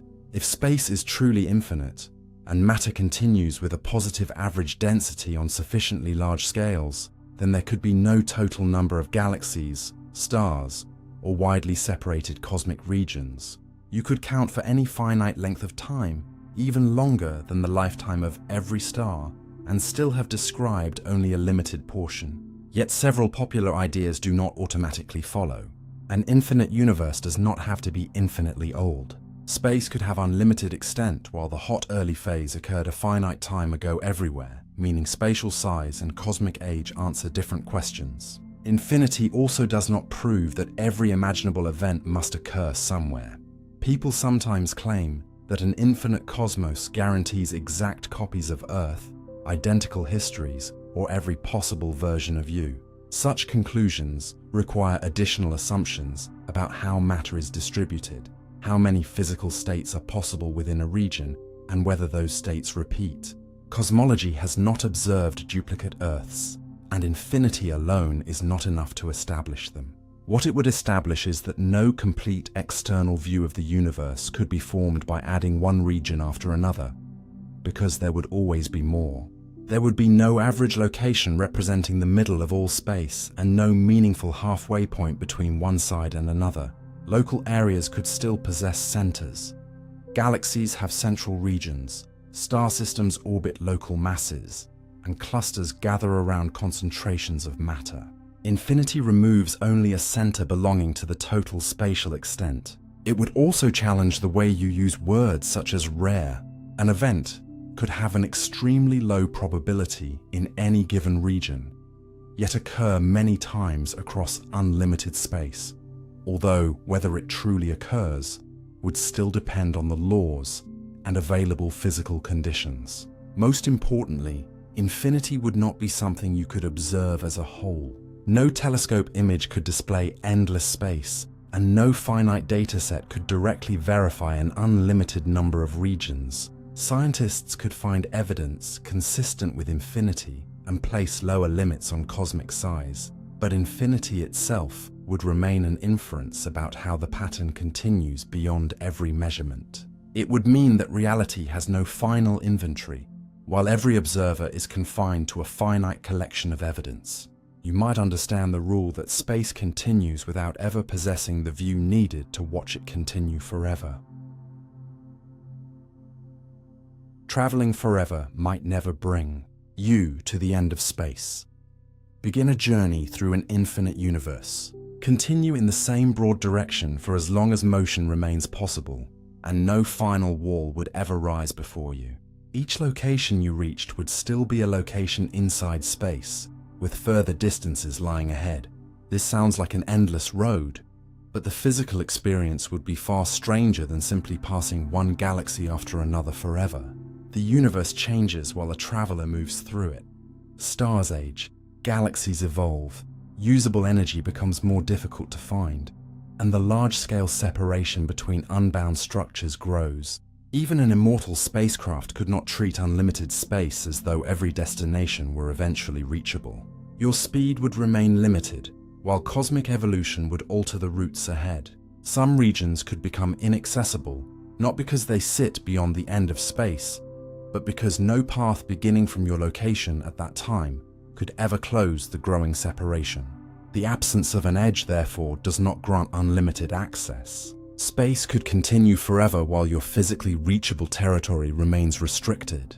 If you stayed within a gravitationally bound system, nearby objects could remain available long after the wider sky had changed beyond recognition. If you departed into intergalactic space, the journey might become increasingly empty, with enormous intervals between surviving sources of matter and energy.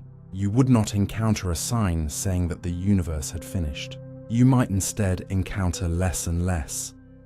Fewer bright stars, weaker radiation, colder surroundings, and distances so vast that travel itself ceased to connect meaningful destinations. This distinction matters because people often imagine infinity as an endless supply of new scenery. Physical infinity promises only continued extent, not continued complexity, light, or opportunity. A traveler may always have more space ahead while having nowhere useful left to go. And even if the voyage lasted without limit, it would never provide proof that the universe was infinite, because at every stage you would have completed only a finite portion of the journey. No matter how far you traveled, a finite universe larger than everything you had crossed could still imitate the same experience. The end would remain unseen either because it did not exist or because you had not reached it. Infinity cannot be completed from within. It can only remain ahead of you, turning the greatest possible journey into an eternal approach toward a boundary that may never have been there.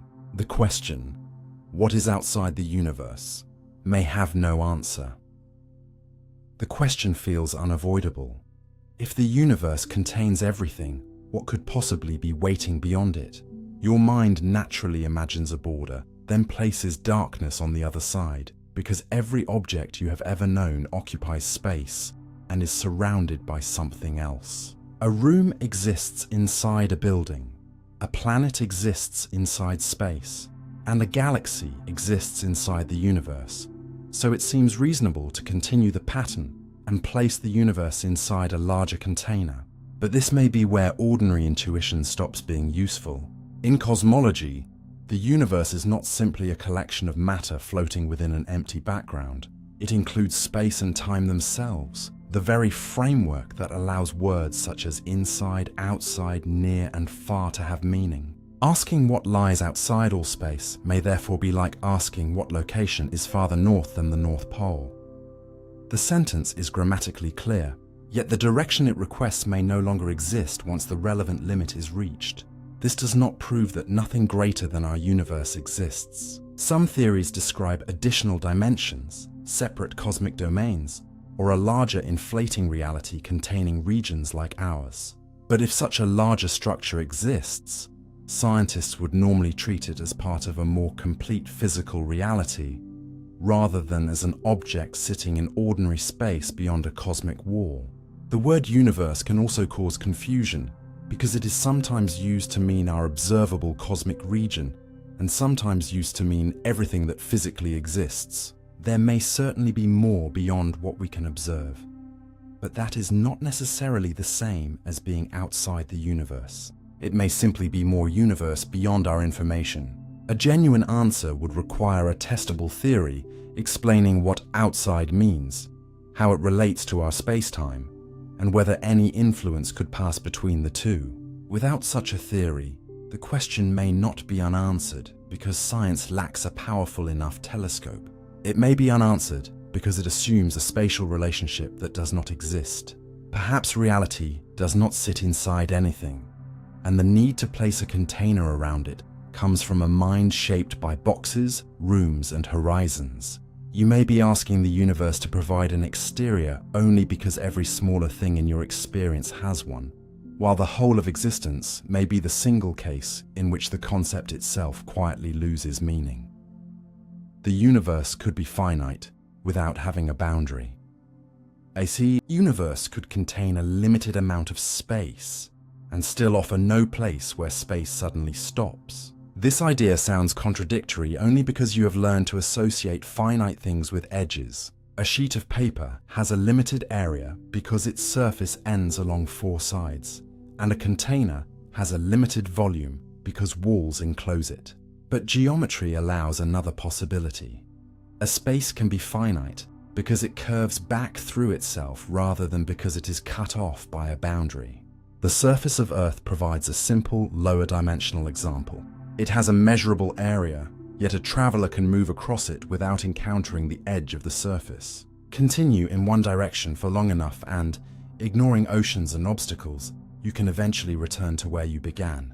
The universe could possess an analogous form in 3 dimensions, often compared with the 3-dimensional surface of a higher dimensional sphere. You would not see that larger dimension, or need to imagine space bending into a visible direction. The curvature could be intrinsic, detectable through the relationships between distances, paths, and large geometric figures within space itself. In a positively curved cosmos, initially parallel paths might slowly approach one another, and enormous triangles could behave differently from those drawn on an ordinary flat plane. If the curvature were strong enough and the universe small enough, light could potentially travel around the cosmos and produce repeated images of the same distant structures. Astronomers have searched for signs like these in the ancient sky, but no convincing evidence has shown that space closes on a scale smaller than the observable universe. Measurements indicate that the region we can study is extremely close to flat, although a very gently curved finite universe could be so large that its global shape remains hidden. The important lesson is that finite does not require a cliff, wall, or final coordinate. A spacecraft could continue forward without ever crossing out of existence, even though the total spatial volume was limited.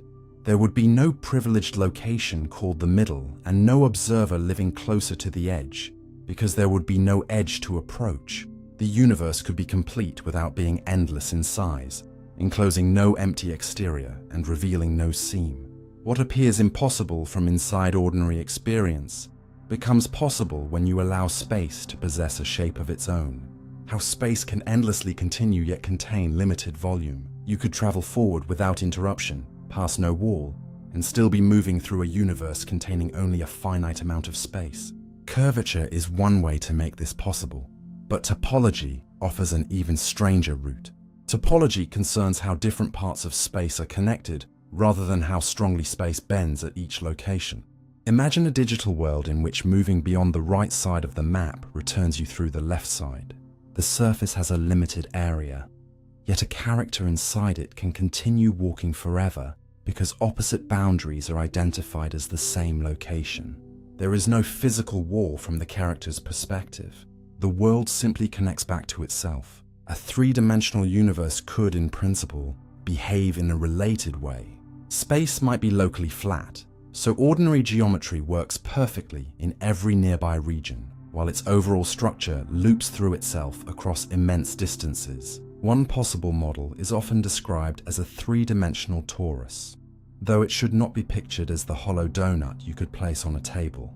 That familiar shape is only a visual aid. The physical idea is that traveling far enough in one direction could return you from the opposite direction without any turn, boundary, or sudden change in the laws of nature.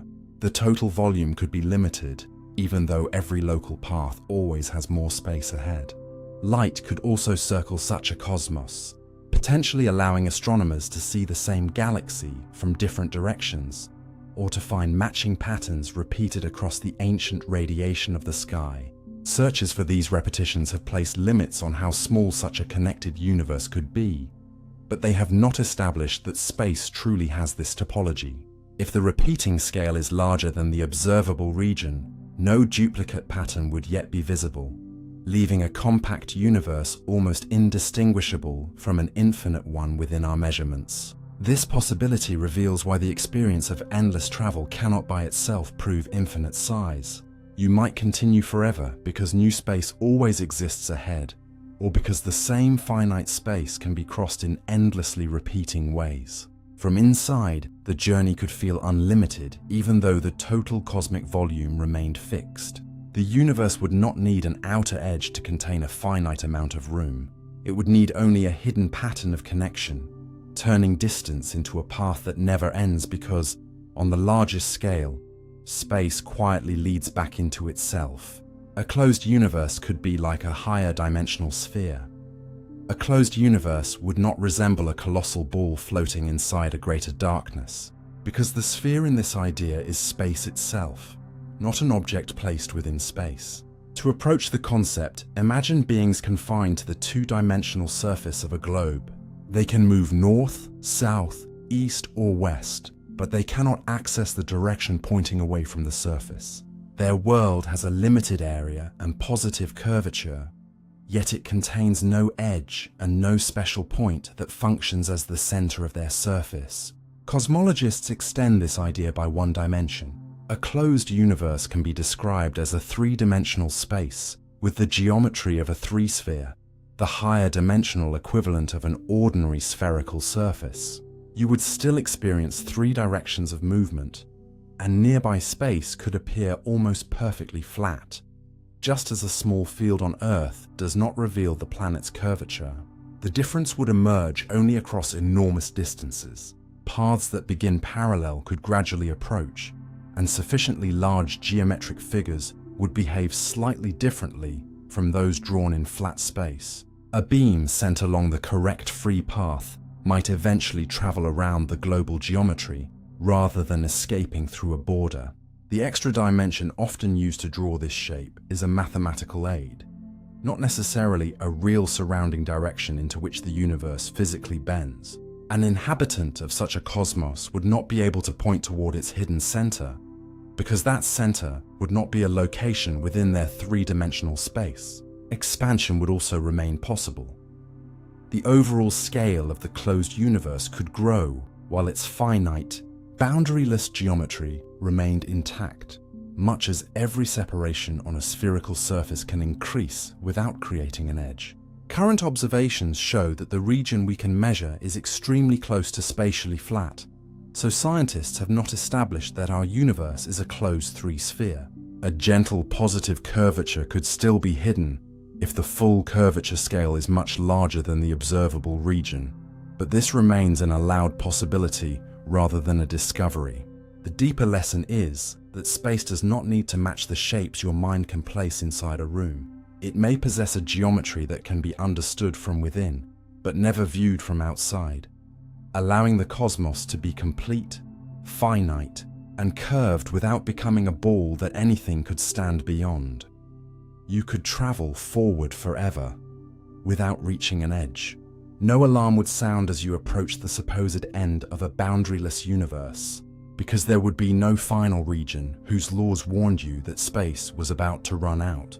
Wherever you arrived, your surroundings would still possess neighboring locations, and every ordinary measurement performed inside your spacecraft would continue to describe space ahead.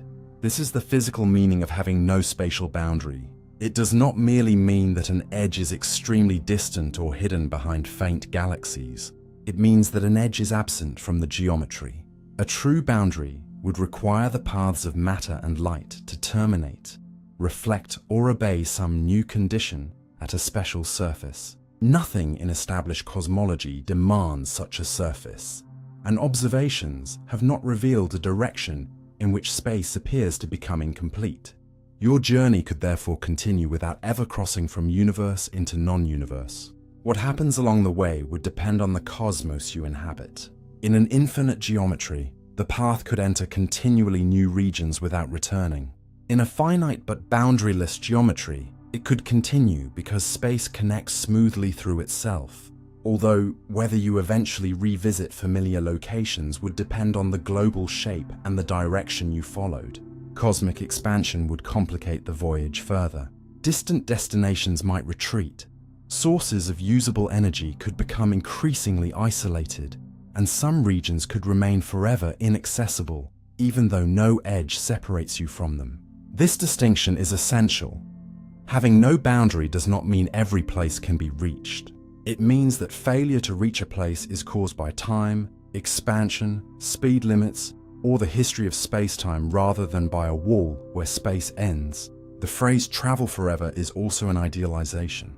A real traveler would face finite fuel, changing stars, radiation, gravity, and the long-term evolution of matter. Yet the geometric path itself could remain extendable at every stage. Even after crossing distances beyond imagination, you could not announce that the universe was infinite merely because no edge had appeared. An enormously large closed universe could produce the same experience throughout every distance you managed to cover. You would always know where you had been, but never whether the road ahead continued because space was endless or because finite space had no exposed side. The farther you traveled, the more the absence of an edge would stop feeling like a destination and begin to feel like a rule. The universe does not end ahead of you, because ahead remains part of the universe wherever you go. In some universes, a straight journey could return you home. The strangest homecoming imaginable would require no turn, no circular steering, and no decision to reverse direction. You could continue along the straightest path available and eventually arrive from behind at the place you left. In curved space-time, a straight path means a geodesic, the natural route followed by an object moving freely when no engine is forcing it sideways. On the surface of Earth, the closest familiar example is a great circle route. A traveler who follows it without turning relative to the surface can eventually circle the planet. Although the path looks curved when viewed from outside, certain possible cosmic geometries extend this behavior into 3 dimensions. In a positively curved 3-sphere, some geodesics can close around the universe and return to their starting region. Compact topologies can produce a related effect, even when local space is flat. Distant directions may be connected so that crossing the full spatial domain leads back into the same physical region from another side. The traveler would not pass through a portal or notice a seam. Nearby physics would remain normal throughout the journey because the return is created by the universe's global connectivity, not by a local machine. Light could follow these wrapped paths as well, raising an extraordinary observational possibility. A single galaxy might appear in several parts of the sky because its light reached us by different routes, and each image could show a different age depending on the length of the path.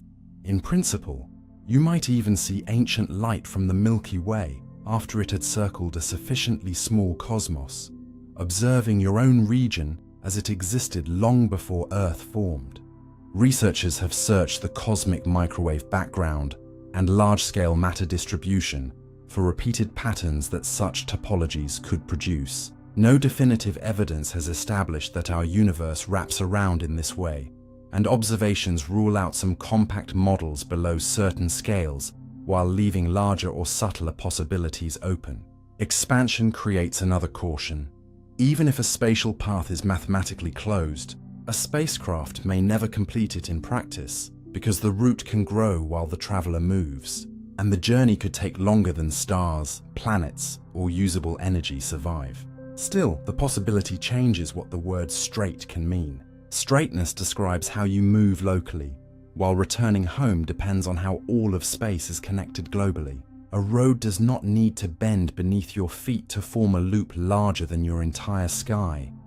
And in the right universe, the farthest possible destination might quietly become the place where your journey began. Space may be connected to itself in unexpected ways. The space around you may look open and ordinary while hiding connections so vast that no local experiment could reveal them. In everyday life, two places are connected only by the route between them. But cosmic topology allows a stranger possibility. Regions that appear extremely distant may actually be different approaches to the same underlying part of space. This would not require tunnels, portals, or visible seams. The connection would be built into the global organization of the universe itself. Imagine a game world designed from one limited map whose opposite sides are joined. A character crossing one boundary does not leave the world.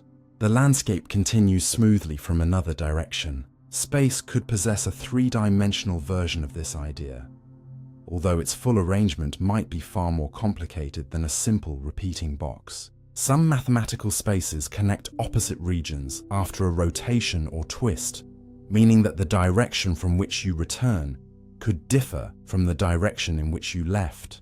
Other possible topologies divide space into repeating cells with shapes that would be difficult to picture from within. None of these connections would necessarily alter nearby physics. Your laboratory, your solar system, and even your galaxy could behave exactly as expected, because topology describes the large-scale relationships between locations, not the local forces acting inside them. This is why the universe could appear flat across every region we can measure while still being globally connected in an unexpected way. Geometry tells you how distances and angles behave nearby, while topology asks a deeper question. Which distant points are secretly part of the same continuous structure? Scientists have not found evidence proving that our universe possesses such connections, and many possible arrangements are already restricted by observation. Yet the idea remains scientifically meaningful, because general relativity describes how space-time curves without uniquely determining its complete global connectivity. The laws can tell matter how to move locally, while leaving several possible answers for how all of space fits together. You may therefore inhabit a cosmos whose hidden structure cannot be recognized by looking at any single location. Every nearby direction could feel independent, while the largest routes quietly fold into relationships that only become visible across distances greater than your entire observable sky. The universe might not conceal its shape behind darkness. It may conceal it by making every small piece appear too normal to reveal how strangely the pieces are joined. The universe could have a hidden shape we cannot directly see. The universe has no silhouette you can photograph from outside, so its true shape must be reconstructed while you remain trapped within it. When people imagine cosmic shape, they often picture a sphere, a flat sheet, or a curved object floating in some greater space, but cosmologists mean something more precise. They ask how distances behave across enormous scales, whether paths that begin parallel eventually meet or separate, and whether the entire spatial structure closes, repeats, or continues without limit. These properties can be studied from inside because geometry leaves measurable traces. Astronomers compare the apparent size of known features with the size predicted by physical models. Examine how light is bent as it crosses large structures, and study how distance relates to the brightness and redshift of ancient objects. One especially valuable reference comes from patterns created in the early cosmic plasma. Their expected physical scale can be compared with how large they appear across the sky.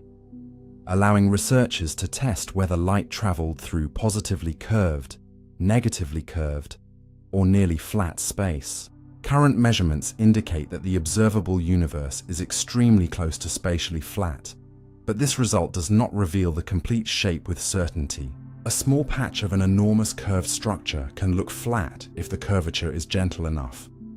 Just as the floor beneath you does not reveal Earth's full form, the problem becomes even deeper when topology is considered, because two universes can share the same local curvature while possessing entirely different global connections. One might extend infinitely, while another might contain a limited volume whose distant regions join together. From within a sufficiently small observational region, both could produce nearly identical measurements. This means the hidden shape of the universe may not be concealed because our instruments are crude. It may be concealed because its defining features exist on scales larger than any signal available to us. Scientists can continue narrowing the possibilities, improving distance measurements, and searching for subtle inconsistencies. Yet there may always be several global shapes compatible with the same local evidence. You can learn how space behaves around you without ever obtaining a view of the whole. The cosmos may have a definite architecture, but no observer inside one limited region may be able to hold that architecture in a complete image. Its shape would then be real, physical, and influential, yet known only through faint clues left inside a universe that never permits you to step far enough away to see what you are living within.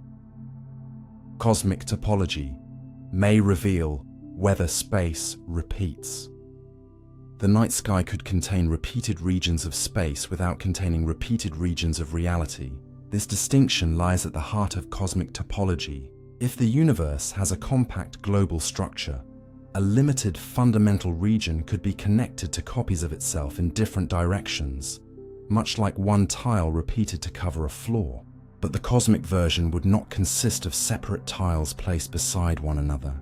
The boundaries would represent connections within one continuous space, so what appears to lie beyond one side would lead into the same physical domain from another direction. In such a universe, space would repeat in the sense that its coordinate pattern repeats, not because new galaxies are being manufactured as duplicates. The same matter could be encountered through different routes, and the apparent size of the cosmos could exceed its actual fundamental volume, because light might cross that volume in more than one way.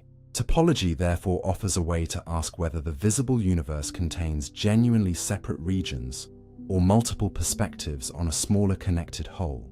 The challenge is that any repeating scale may be larger than the distance from which information has reached us. If so, the observable sky would display only one portion of the pattern, and space would appear non-repeating, even though its global structure eventually closes. If the repeating scale were smaller, however, the universe could leave correlations between widely separated directions. Features that seem unrelated might share an underlying origin because they represent the same location reached along different paths. Scientists can search for such relationships statistically, but the task is difficult. Galaxies evolve, light arrives from different stages of their histories, intervening matter distorts images, and random cosmic patterns can produce accidental similarities. A convincing detection would require a consistent set of repeated relationships that fits one specific global topology rather than one isolated resemblance. No such evidence has yet established that our universe repeats, so infinite or simply very large space remains entirely possible. Still, topology changes the question from how far does space extend to how many physically distinct locations does it contain. Those questions are not identical. A universe may appear to stretch far beyond imagination while being built from a smaller spatial domain connected to itself in ways that multiply the routes light can take. You might look toward two opposite areas of the sky and believe you are seeing two separate depths of creation, while topology leaves open the quieter possibility that space has arranged different directions as alternate entrances into one hidden cosmic structure. Distant galaxies could be multiple images of the same objects. Two galaxies separated across opposite sides of the sky might not be two galaxies at all, but two ancient appearances of a single object whose light reached you along different cosmic routes. This possibility arises in universe models where space has a compact, multiply-connected topology, allowing photons from one source to travel toward an observer through more than one large-scale path. The effect is known as topological lensing, but it must not be confused with ordinary gravitational lensing. Gravitational lensing creates multiple images because a massive object bends nearby light, often producing distorted arcs, magnified shapes, or images clustered around the lens. Topological images would appear in widely separated directions because the global connectivity of space provides several routes from the source to Earth. Finding them would be far more difficult than comparing two photographs. One path might be billions of light years longer than another, so the images would show the galaxy at different moments in its evolution. In one direction, it might appear as a young system forming stars rapidly. In another, the same galaxy could appear older, larger, and altered by mergers. The viewing angle might also change, causing a spiral seen face-on in one image to appear edge-on elsewhere, with dust hiding the structures that would otherwise reveal the match. Quasars add another complication because their bright active phases can be brief compared with cosmic time. One light path might show an active quasar, while another shows the same host galaxy before or after its central black hole became luminous. Astronomers have searched catalogues of galaxies, quasars, and clusters for statistically repeated arrangements rather than relying only on identical-looking objects. But no convincing set of topological duplicates has been confirmed. This absence rules out some small universe models, yet it cannot eliminate topologies whose repeating scale lies beyond the observable region. The sky may therefore contain only unique objects, as the simplest interpretation suggests, or it may contain disguised repetitions whose different ages and perspectives prevent recognition. What you call another distant galaxy could, in principle, be the same cosmic history returning along a path so different that even the universe's own reflection no longer resembles the original. We have searched the ancient sky for repeating cosmic patterns. Instead of hunting for matching galaxies that may have changed beyond recognition, scientists have searched for repetition in a far older record that covers nearly the entire sky. The cosmic microwave background preserves small temperature and polarization variations from the era when radiation last scattered freely through the young universe. If space were compact enough for light to cross it by multiple routes, our spherical view of this ancient radiation could intersect copies of itself. Those intersections would appear as pairs of circles in widely separated regions of the sky, with similar sequences of hotter and colder patches arranged along their circumferences. The circles would not be physical rings drawn in space. They would be matching views of the same primordial regions observed from different directions, because the universe's topology redirected their light toward us. Their size, orientation, separation, and possible twist would depend on the particular way space was connected. This makes the method unusually powerful. A convincing network of matched circles could identify not merely that space repeats, but which families of topology might explain the repetition. Researchers first applied this idea to maps produced by missions such as WMAP, and later used the higher resolution temperature and polarization data from ESA's Planck satellite. They had to account for contamination from the Milky Way, instrumental noise, gravitational effects accumulated during the photon's journey, and random similarities that naturally occur in a sky filled with complex patterns. The Planck analyses found no statistically persuasive matched circle signature, indicating a compact topology, whose characteristic scale lies clearly within the observable domain. This result places strong lower limits on several simple models, including versions of flat toroidal space, showing that if the universe repeats in those ways, the fundamental region must be at least comparable to or larger than the ancient surface we can observe. But a negative search is not proof that space never repeats. Some topologies produce circles that are difficult to locate. Some may involve scales too large for copies of the ancient sky to overlap, and others may leave subtler correlations rather than obvious circular matches. The search has therefore transformed an apparently philosophical question into an observational test, while leaving the largest possibilities unresolved. We have examined the oldest light for seams in space and found none within the ranges most accessible to the method. Yet the absence of a visible pattern may mean either that the universe has no repetition, or that its repeating design is simply larger than the sky available to us. The universe may be flat without being infinite. When cosmologists describe the universe as flat, they are not saying it resembles a sheet, and they are not declaring that space continues forever. Flatness refers to curvature. Across sufficiently large scales, the spatial relationships we observe behave very closely to those of ordinary geometry. In a perfectly flat space, parallel paths remain parallel. Enormous triangles have angles that add in the familiar way, and the apparent size of a known cosmic feature follows the distance pattern expected without positive or negative spatial curvature. Astronomers test this using structures whose physical scale can be inferred independently, especially the sound wave pattern preserved in the cosmic microwave background. By comparing the expected size of that ancient pattern with its observed angular size, they can determine whether the intervening geometry has noticeably magnified or compressed it. Measurements show that observable space is remarkably close to flat, although increasingly precise data still allow a very small curvature. The crucial point is that curvature describes local and large-scale geometry, while infinity describes total extent. These are related questions, but they are not the same question. The simplest flat model is ordinary infinite space, continuing without limit in every direction. Yet flat space can also have a finite total volume if its global connections identify distant regions with one another. A small creature walking on a video game map with connected sides might experience locally straight movement and familiar angles even though the available map contains a limited area. A three-dimensional cosmic version could likewise remain flat in every measurable neighborhood while possessing a compact global structure. Observations would distinguish these possibilities only if the connectivity scale produced detectable repetitions or directional correlations within our cosmic view. If that scale were larger than everything accessible to us, finite flat space and infinite flat space could look nearly identical. This is why statements claiming that scientists have proved the universe infinite go beyond the evidence.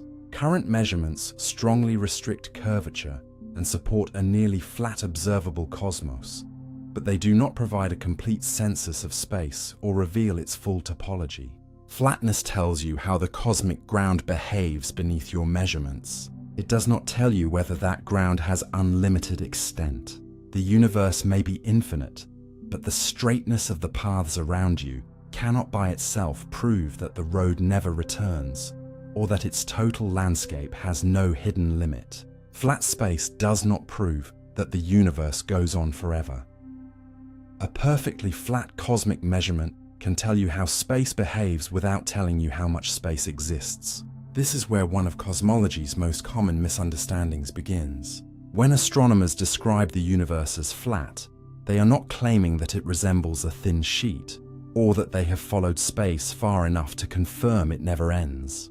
They are describing its intrinsic curvature across the region available to observation. In flat space, enormous triangles follow the familiar rules of geometry.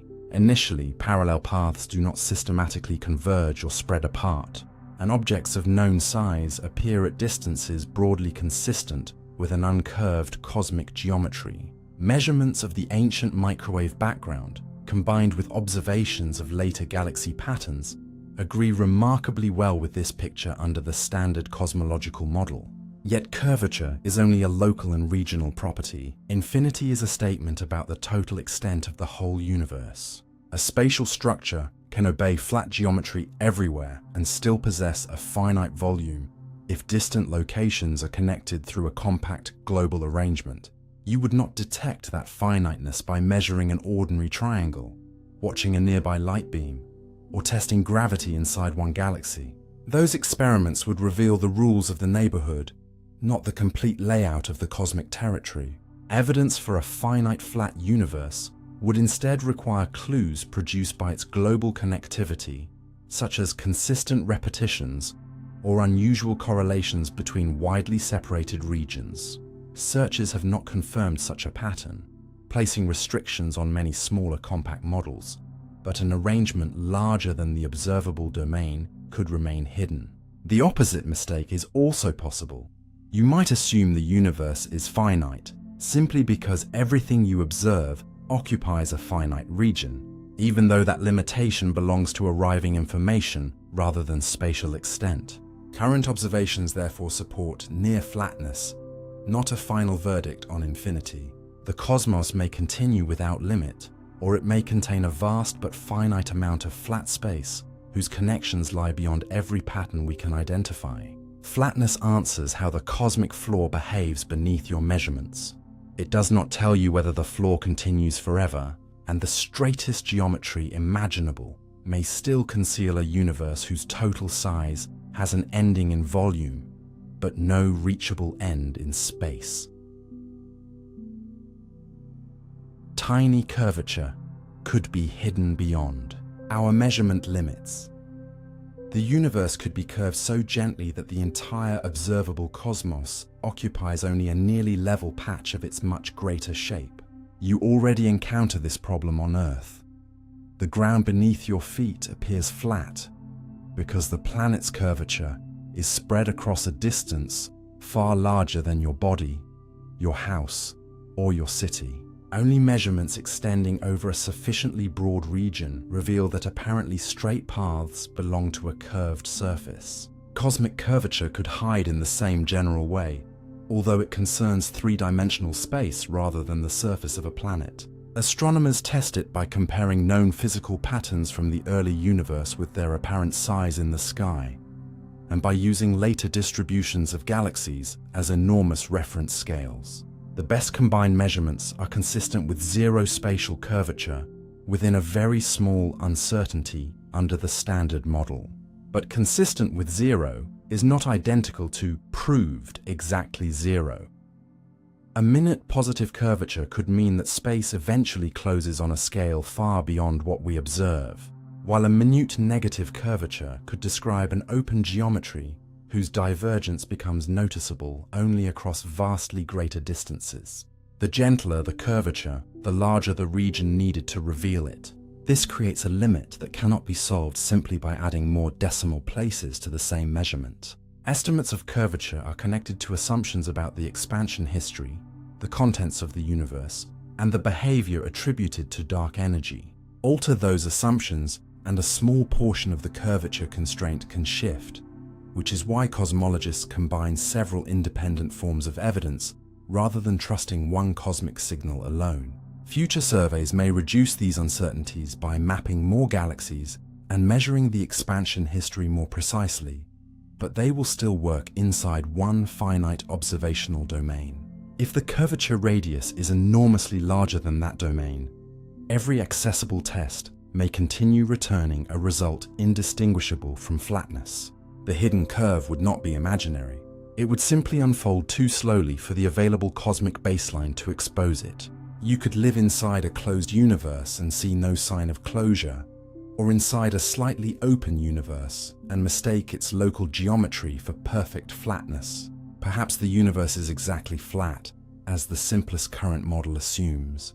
But nature is not required to make its global shape large enough to exist and small enough to measure. A curvature too faint for the whole observable sky to reveal would remain a real feature of space, silently bending a structure whose arc extends beyond every instrument you can build. The shape of the whole universe may be fundamentally unknowable. There may be questions about cosmic shape that remain unanswered, even after every measurable photon has been studied perfectly. The difficulty is not only that the universe is enormous, or that present instruments lack sensitivity. It is that different complete universes can produce the same observable conditions inside a limited region. One cosmos might be infinite and flat, another might be finite, nearly flat, and so large that none of its global connections appear within our view. A third might possess a tiny curvature whose radius extends far beyond every available signal. If all three generate identical galaxies, background radiation, distances, and physical laws throughout the region that can influence us, no experiment performed here could distinguish them. This is a form of scientific underdetermination. Several larger realities remain compatible with the same complete body of local evidence. General relativity deepens the problem because its equations describe how matter and energy relate to local spacetime curvature without uniquely selecting the universe's global topology. The laws governing every observable neighborhood may therefore be known, while the way all neighborhoods connect remains unresolved. Astronomers can search for repeated patterns, unusual alignments, and subtle correlations, and each unsuccessful search can eliminate smaller or more obvious shapes. They can establish that certain cosmic loops must be longer than a particular scale, or that curvature must be weaker than a measured limit. But a lower limit is not a full map. If the defining feature lies beyond the region from which information can arrive, its absence from our data carries no final message about whether it exists. We also possess only one observable universe and one ancient sky. There is no second independent cosmos beside it that can be examined to determine whether our largest patterns are typical or accidental. Better observations reduce uncertainty within the accessible region, yet they cannot manufacture an external viewpoint from which the whole structure becomes visible. This does not make cosmology futile. Science can identify which shapes are possible, which are strongly disfavored, and which best fit the evidence under clearly stated assumptions. What it may never do is transform every property of the total universe into an observable fact. The final shape could be real and mathematically definite, while remaining unknowable to every observer confined within one causal domain. Perhaps knowledge has a geometry of its own. It can expand, sharpen, and reach astonishing distances, yet still inherit the boundaries of the universe that produced it. You may eventually understand every visible curve without ever learning the shape of the reality in which those curves are contained. Cosmic inflation may have stretched space beyond imagination. For one almost impossibly brief interval, the universe may have expanded so violently that distances were transformed faster than the human mind can meaningfully picture. This proposed event is called cosmic inflation, a period of accelerated expansion thought to have occurred during the earliest fraction of cosmic history. It was not an explosion throwing galaxies through pre-existing emptiness, because galaxies, stars, and atoms did not yet exist. Instead, the scale of space itself increased, carrying every point within the inflating region away from every other point without requiring matter to race locally beyond the speed of light. A separation smaller than any object you could see may have been enlarged into a distance that later expansion would carry across the visible cosmos. This extraordinary stretching helps explain why the universe appears so uniform on enormous scales. Regions now separated by distances too great for light to have crossed since the later hot phase could once have belonged to a much smaller, connected domain capable of sharing energy and approaching a common temperature. Inflation also offers a reason space appears extremely close to flat. Just as enlarging a tiny portion of a curved surface can make its local curvature difficult to notice, tremendous expansion could have stretched any earlier curvature until our observable region appeared nearly level. The same process may have diluted unwanted relics predicted by some early particle theories, spreading them so thinly that none remain within the region we can examine. Yet inflation did not erase every variation. According to leading models, microscopic quantum fluctuations were enlarged into slight differences in density, providing the initial pattern from which gravity later assembled galaxies and clusters. When inflation ended, the energy associated with the process is thought to have helped fill the universe with particles and radiation, beginning the hot evolutionary stage usually associated with the Big Bang, although the exact mechanism remains uncertain. Observations of the ancient sky strongly support several predictions commonly associated with inflation, but scientists still do not know what powered it, exactly when it began, or whether the simplest models describe what truly happened. Inflation is therefore not a license to invent anything about the beginning.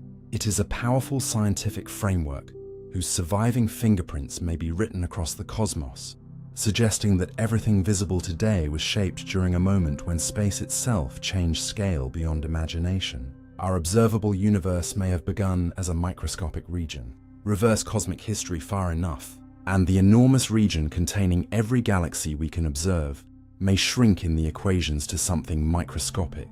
This statement refers specifically to the patch that developed into our observable universe, not necessarily to the full universe, whose original extent remains unknown. In many inflationary models, the matter and space now spread across our accessible cosmos once occupied a region far smaller than an atom before inflation rapidly enlarged it. You should not picture all existence compressed into a tiny marble floating in surrounding darkness. The microscopic patch was not necessarily the whole of reality, and there may have been additional space beyond it even then. It was simply the connected region, whose later descendants would eventually send information toward Earth.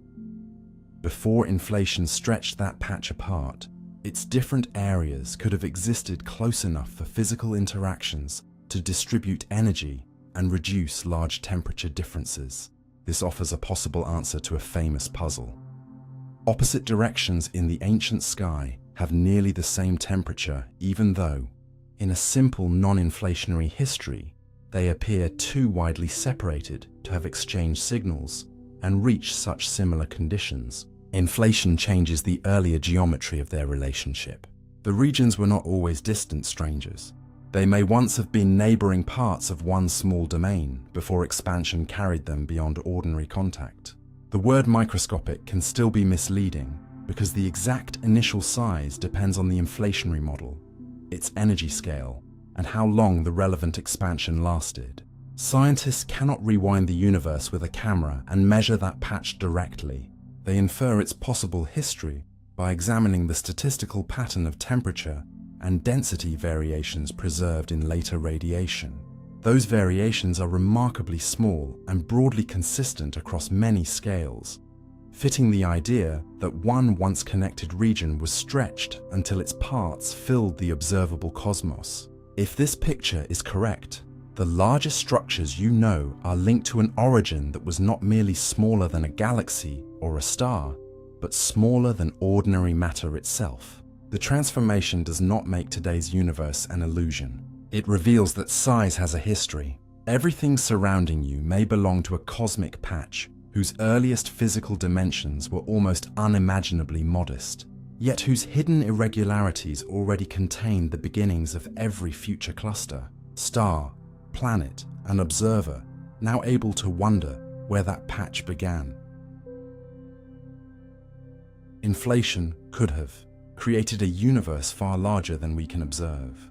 The visible cosmos may be only the portion of inflation's work that happened to remain connected to your location. To explain the large-scale properties astronomers measure, inflation must have lasted long enough to stretch the region that became our observable universe. But observations do not reveal exactly how much longer the process may have continued. This uncertainty matters because each additional interval of inflation multiplies spatial distances rather than adding a fixed amount to them. A phase lasting only somewhat longer than the minimum required could produce a total universe vastly larger than our entire observable domain. The extra space would not need to leave a visible border or a dramatic mark near our horizon. It could simply contain regions whose signals have never reached us, each formed from portions of the inflating cosmos lying outside the patch that became our accessible sky. Scientists study inflation through the fluctuations preserved within the range of scales we can observe, but those measurements reveal little about what happened far beyond that range. The data may tell us how inflation behaved while the seeds of our galaxies were being established, yet they cannot provide a full clock recording every moment before or after those observable scales were produced. Different models can therefore match much of the same evidence, while predicting radically different total volumes. In some versions, inflation ends across an enormous but finite region. In others, it continues much longer elsewhere. And in the speculative idea of eternal inflation, it never ends globally, even though local regions like ours stop inflating and develop their own hot cosmic histories. That larger scenario remains unconfirmed and should not be confused with an observed multiverse. Even without eternal inflation, however, ordinary inflation can make the complete cosmos much greater than the part from which information has reached Earth. Saying that inflation created this vastness does not necessarily mean it produced space from absolute nothing. More carefully, it may have expanded an existing region to an extraordinary scale and determined which parts could later communicate. The true size cannot be calculated from the observable universe alone, because we do not know the full duration or global conditions of inflation. You may therefore be looking across billions of galaxies inside a region that feels complete, only because every available signal ends within it. Beyond that informational boundary, inflation may have left an expanse so large that our entire cosmic view would be no more than one quiet province inside a reality whose total dimensions can never be reconstructed from here. The horizon problem reveals something strange about the early universe. The oldest light in opposite parts of the sky carries almost exactly the same temperature, even though a simple history of the expanding universe says those regions should never have been able to communicate. This is the horizon problem, and it begins with a basic rule. Physical influence requires time to travel. Heat can spread only when particles interact, and separated regions can reach the same temperature only if some exchange of energy has occurred between them, or if they began in an extraordinarily coordinated state. When astronomers measure the cosmic microwave background, however, they find a glow that is nearly uniform in every direction, with an average temperature differing only by tiny amounts across the sky. In the simplest version of the hot Big Bang model, without an earlier accelerated phase, many widely separated patches of that ancient radiation would have lain beyond one another's causal reach. Light and other influences would not have had enough time to cross between them before the radiation was released. They should therefore have developed independently, perhaps cooling to noticeably different temperatures, yet they appear as though they once shared the same thermal environment. The puzzle is not that the cosmic background is perfectly identical, because it contains small variations that later helped produce structure. The puzzle is that its overall uniformity is far greater than an uninformed collection of disconnected regions would naturally suggest. You could compare it to entering thousands of sealed rooms, each with no door, window, or shared heating system, and discovering that every room has settled to almost precisely the same temperature. It is possible to declare that they simply began that way, but such an answer replaces an explanation with an extremely special initial condition. The horizon problem, therefore, does not show that the Big Bang framework is false. It reveals that the ordinary expanding history is incomplete when followed backward without an additional mechanism. Something appears to have prepared distant regions with remarkably similar conditions before they became separated across the sky. Inflation was developed partly to provide that missing preparation, though the exact physical origin of inflation remains unresolved. The real mystery is not why the universe later expanded, but why regions that seemed unable to share a past arrived carrying the same ancient thermal signature. The sky looks calm and uniform today, yet hidden inside that calmness is evidence that the earliest universe behaved in a way the simplest cosmic timeline cannot explain on its own. Opposite sides of the sky were once close, enough to interact. Look toward two opposite points in the night sky, and you are receiving ancient signals from regions now separated by an almost unimaginable distance. Yet those regions may once have belonged to one small neighborhood. The key is that their present separation does not tell you how far apart they were throughout all of cosmic history. In an inflationary account, the patch that eventually became our observable universe existed in a much more compact state before a brief period of accelerated expansion enlarged it enormously. During that earlier stage, portions of the patch that now appear on opposite sides of the sky could have remained close enough for particles and radiation to interact. Energy could move between them. Warmer areas could transfer energy toward cooler areas, and the material could approach a shared thermal condition. Inflation would then stretch this connected environment so rapidly that its neighboring parts became separated across distances far greater than ordinary signals could later cross. They did not need to communicate after being carried apart because much of their similarity had already been established beforehand. This is an important reversal of intuition. You may imagine the two sides as permanent strangers that somehow agreed on the same temperature from a distance, but their remoteness belongs to the later universe. Their earlier relationship may have been intimate enough for physical processes to coordinate them naturally. The process did not require information to move faster than light through nearby space. Instead, the distance between regions increased because the scale of space changed. Relativity limits the local motion of signals and objects, but it does not impose the same simple speed restriction on the growth of the space separating distant locations. Once inflation ended, the enlarged universe entered a hot state filled with particles and radiation, and the formerly neighboring regions continued evolving as parts of a much wider cosmos. Hundreds of thousands of years later, they released the microwave light that now reaches you from opposite directions. You are therefore not seeing two unrelated beginnings. You may be seeing two distant descendants of a once connected domain, each preserving the temperature of an early environment they shared before space placed them beyond ordinary contact. The opposite sides of your sky feel like the farthest possible separation, but cosmic history suggests that distance can be younger than similarity. What now appears divided may carry the same conditions because, in the universe's earliest accessible story, the separation had not yet been created. Inflation may explain why the universe looks similar everywhere. The universe is filled with dramatic local differences, yet when you step back far enough, no vast direction appears to have been given a fundamentally different kind of cosmos. One region contains crowded galaxy clusters, another opens into a giant void. And individual galaxies vary in age, shape, and activity, but surveys reveal broad statistical similarity across sufficiently large scales. The ancient microwave sky displays the same average temperature in every direction, and the general laws inferred from distant matter do not appear to change as telescopes turn from one side of the heavens to another. Inflation offers a mechanism for creating this large-scale uniformity without demanding that every location be exactly identical. Before accelerated expansion, variations in temperature and energy within the small region that became our observable universe could have been reduced through ordinary physical interaction. Inflation would then enlarge that relatively smooth domain until it covered scales far greater than the observable sky.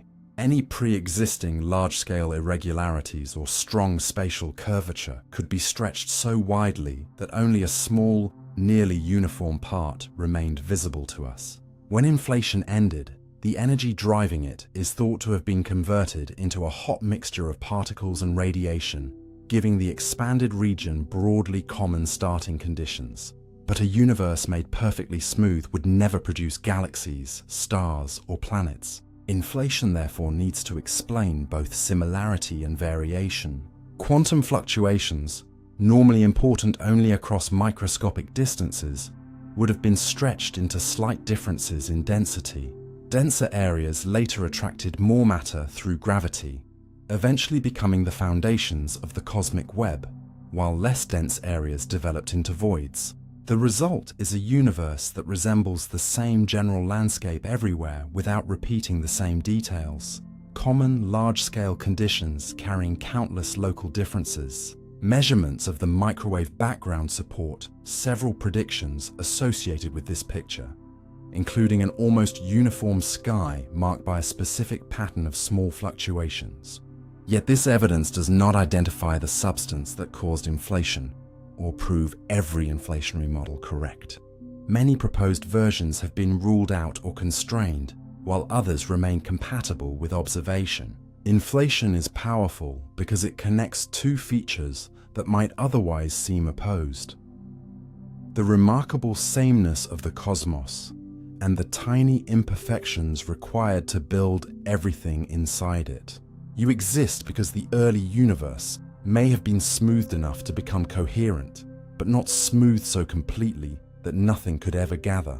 Its uniformity created a shared stage, while its surviving irregularities wrote every galaxy into the performance. Quantum fluctuations may have been stretched into galaxies. Before there were atoms, stars, or even the first stable beams of light, the universe may already have contained the faint blueprint of every galaxy that would ever form. Quantum physics does not allow fields to remain perfectly still, even in their lowest energy state. So the field associated with inflation would have possessed tiny, unavoidable fluctuations from one microscopic region to another. These were not miniature galaxies or small clouds of matter waiting to become larger. They were subtle variations in the energy and timing of the inflationary process itself, normally confined to scales far too small to influence anything you could see. Inflation may have changed their fate by expanding space so rapidly that these microscopic variations were stretched across astronomical distances. Once a fluctuation became larger than the distance over which local physical processes could immediately smooth it out, its pattern was effectively preserved. After inflation ended and the universe became filled with hot particles and radiation, those preserved variations appeared as regions with slightly different densities and gravitational properties. The transition from quantum uncertainty to the apparently classical pattern measured by astronomers is a subtle subject involving the behavior of strongly stretched quantum states and their interaction with surrounding degrees of freedom. So it would be misleading to imagine a single particle simply enlarging until it became a galaxy. What survived was a statistical pattern of variations, not a magnified object. Billions of years later, the pattern remains visible in the tiny temperature differences of the cosmic microwave background. The remarkable agreement between those observed fluctuations and the broad predictions of simple inflationary models is one of the strongest reasons scientists take this idea seriously, although it does not identify the exact field or mechanism that caused inflation. The deeper implication is almost difficult to hold in the mind. Structures, now containing hundreds of billions of stars, may trace their earliest ancestry to quantum behavior occurring before ordinary matter had taken its familiar form. A galaxy appears solid, ancient, and overwhelmingly large, yet the first distinction between where it would form and where it would not may have begun as a microscopic uncertainty, stretched by cosmic expansion until gravity could read it as a map. The largest structures began as tiny quantum irregularities. The cosmic web was not assembled from a perfectly even universe, because perfect smoothness would have left gravity with no preferred places to begin its work. After the primordial irregularities had been established, some regions contained slightly more matter than the average, while others contained slightly less. The difference was extraordinarily small, but gravity is patient. A region with a little extra mass exerted a slightly stronger pull, drawing in more material and deepening its advantage. Dark matter played a central role because it responded gravitationally without being held up by the pressure and radiation that affected ordinary gas in the young universe. It began gathering into an invisible network of halos and filaments, creating gravitational wells into which normal matter could later fall. As the universe cooled, gas collected within these denser environments, compressed, and eventually formed the first stars and galaxies. Smaller structures emerged first in many standard models, then merged and accumulated into larger galaxies, groups, and clusters. Meanwhile, underdense regions surrendered matter to their surroundings and gradually opened into the enormous cosmic voids observed today. This is how one delicate initial pattern could develop into both the crowded knots and the empty expanses of the modern cosmos. The largest formations are not rigid objects held together like single galaxies. Many are broad arrangements of clusters and filaments spread across distances too great to behave as one gravitationally bound body. Their existence nevertheless reflects the same early distribution of density. Computer simulations beginning with measured primordial conditions can produce networks resembling the observed cosmic web, giving scientists a powerful way to test how dark matter, ordinary matter, gravity, and expansion shape structure over time. The process also reveals why the universe could not have been much more irregular at the beginning. Excessively large variations might have caused matter to collapse too early, or produced a cosmos dramatically unlike the one we observe, while fluctuations that were much smaller could have delayed structure so severely that galaxies like the Milky Way might never have formed. You stand inside a hierarchy built through amplification. A slight excess became a dark matter halo. Halos became homes for galaxies. Galaxies gathered into clusters, and clusters traced filaments across the sky. The largest visible architecture did not require a giant cosmic builder. It required tiny differences, enormous time, and gravity repeatedly favoring the places that began with almost imperceptibly more. Inflation may still be continuing beyond our observable region. Far beyond every signal that can reach you, inflation may not have ended at all. In some theoretical models, the field responsible for inflation does not evolve identically everywhere. Across many regions, it moves toward a lower energy state, inflation ends, and its stored energy is transformed into particles and radiation, creating a hot, expanding domain like the one from which our observable universe developed. But quantum fluctuations can push the field differently in other regions, occasionally delaying its descent. If the expansion of those surviving regions produces new inflating volume faster than inflation disappears, the overall process continues indefinitely into the future, even though it has ended locally in countless places. This idea is called eternal inflation. The word eternal can be misleading. It usually means that inflation never ends everywhere at once as time moves forward, not that it has necessarily existed through an infinite past. Each region where inflation stops may become causally separated from others as the space between them continues expanding, leading to the picture of many isolated cosmic domains embedded within a much larger inflating environment. From inside our domain, the continuing regions would lie far beyond direct observation, and their expansion would not appear as a bright frontier in our sky. The theory emerges naturally from some inflationary models, but it is not an established observation. Scientists do not yet know what field drove inflation, whether inflation occurred in the exact form assumed by these models, or whether quantum fluctuations were sufficient to make the process eternal. The proposal also creates a serious problem of prediction. If infinitely many regions form with different histories, defining meaningful probabilities becomes difficult, because the answer can depend on how the regions are counted. Researchers have searched for possible indirect consequences, including patterns that hypothetical collisions between cosmic domains might leave in ancient radiation. But no accepted evidence has confirmed such an event. Eternal inflation must therefore remain clearly separated from what observations already show. It is a mathematically motivated possibility, built upon certain theories, not proof that new universes are continually appearing beyond our horizon. Yet the possibility transforms the meaning of the inflationary era. What you call the beginning of the hot universe may have been only a local ending, one place where inflation stopped while the surrounding process continued beyond every accessible distance. Our entire cosmic history could then be the quiet aftermath of one transition inside a reality that, elsewhere, has never stopped expanding. Our universe could be one calm region inside a larger inflating cosmos. What if the quiet universe around you is only the cooled interior of a far greater process that never became quiet everywhere?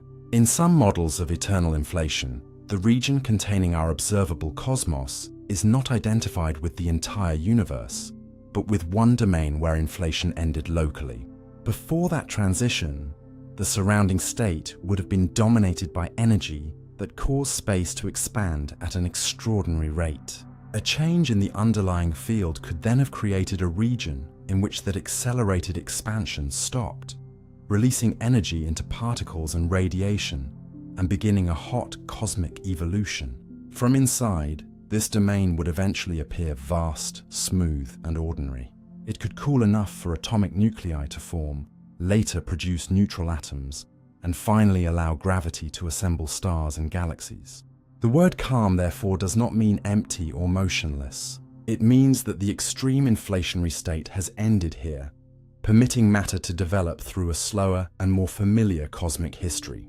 In false vacuum models, such a domain is often called a bubble or pocket universe, but you should not imagine a glass sphere sitting in an ordinary external room. The interior can expand into an enormous space-time of its own, and observers deep inside it would not necessarily see a nearby wall, central point, or obvious sign that their region began through bubble formation. A period of additional inflation inside the bubble could make the accessible interior look highly uniform and push any boundary far beyond observation. Meanwhile, the exterior inflationary environment might continue producing distance so rapidly that it never becomes part of our visible sky.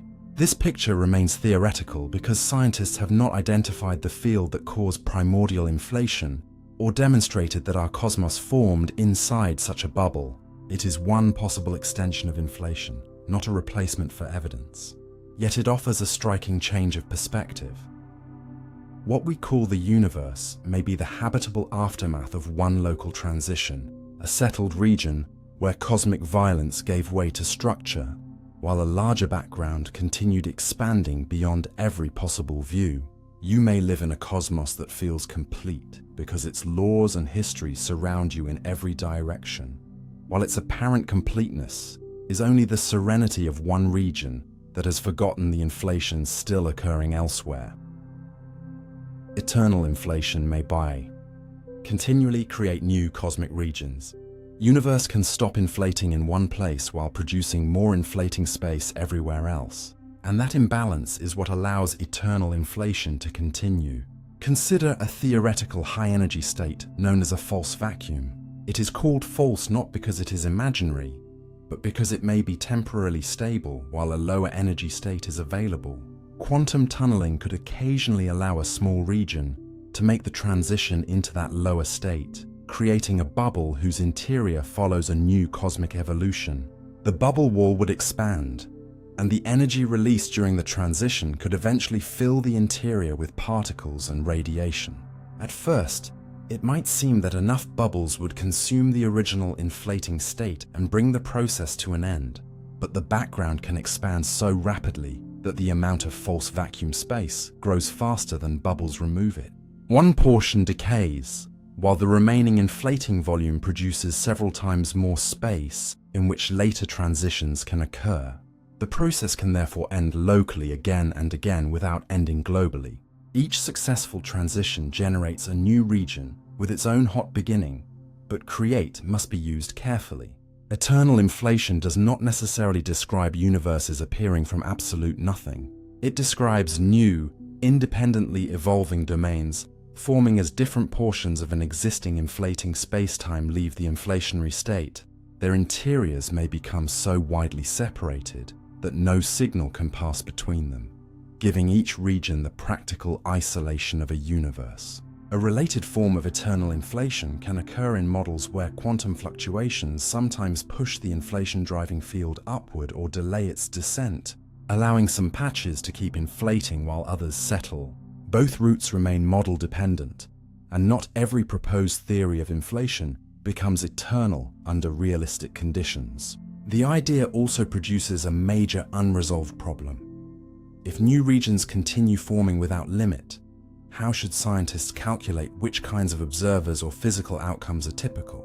Different methods of counting can give different answers, creating what cosmologists call the measure problem. Eternal inflation is therefore not simply an endless factory that solves every mystery. It is a serious possibility that creates new questions about prediction, probability, and beginnings. If it occurs, cosmic history is not one event unfolding everywhere together, but a branching process in which local beginnings continually emerge while the larger stage keeps growing faster than its endings can consume it. Other cosmic bubbles may exist beyond our horizon, beyond the last signal you can ever receive.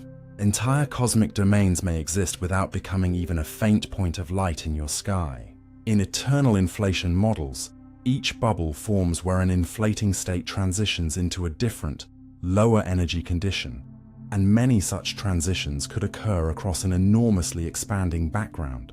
These bubbles are sometimes described as other universes because their interiors can develop separate hot cosmic histories and become causally isolated from one another.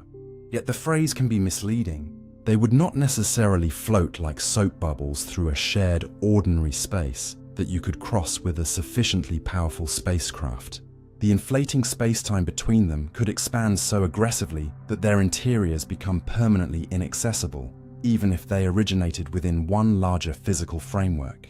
A bubble existing beyond our horizon would therefore not be merely too distant or too faint.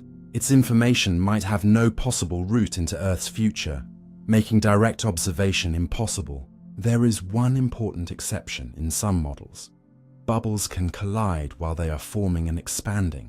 If another bubble struck ours early enough, the encounter might disturb the matter and geometry inside our region, potentially leaving a broad, approximately circular pattern in the cosmic microwave background or affecting later cosmic structure.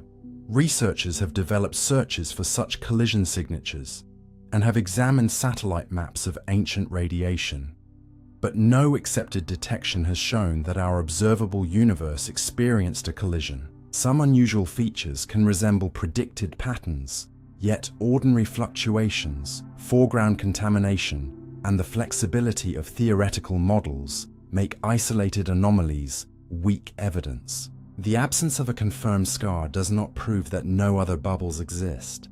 Many could remain too distant to collide with our observable region. Collisions could leave signals too small or complicated to identify, or eternal inflation itself may not describe reality.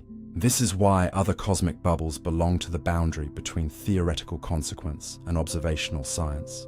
They arise naturally within certain models, and those models can sometimes suggest testable traces, but the bubbles themselves have not been observed. You should picture them neither as established worlds, nor as fantasy invented without mathematics, but as possible regions whose existence depends on physics that remains unconfirmed. Somewhere beyond all contact, there may be other cosmic histories unfolding under skies that can never overlap with ours. Yet until nature leaves a measurable mark inside our own domain, their silence must remain a possibility rather than a discovery. Each bubble universe could have its own cosmic history.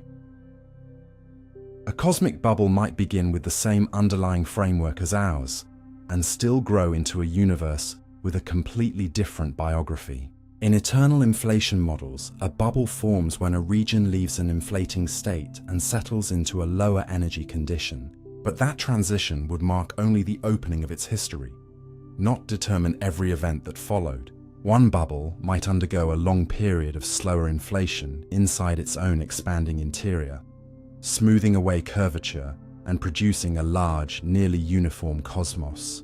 Another might experience less internal inflation, leaving measurable curvature or stronger traces of its violent beginning. The energy released after inflation could also be distributed differently among particles, influencing how hot the young region became and which forms of matter were produced. Even small changes in this early reheating stage could affect the later balance between matter and radiation, the survival of exotic particles, and the process that created the slight excess of matter over antimatter needed for stars and planets to exist.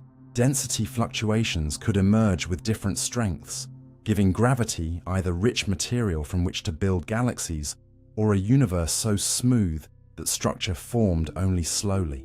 A bubble with larger irregularities might collapse too efficiently into black holes or dense clusters, while one with smaller irregularities could remain almost empty of complex structure.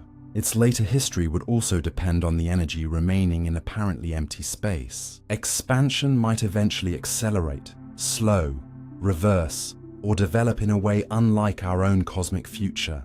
None of these alternative histories has been observed, and scientists do not know whether bubble universes exist at all.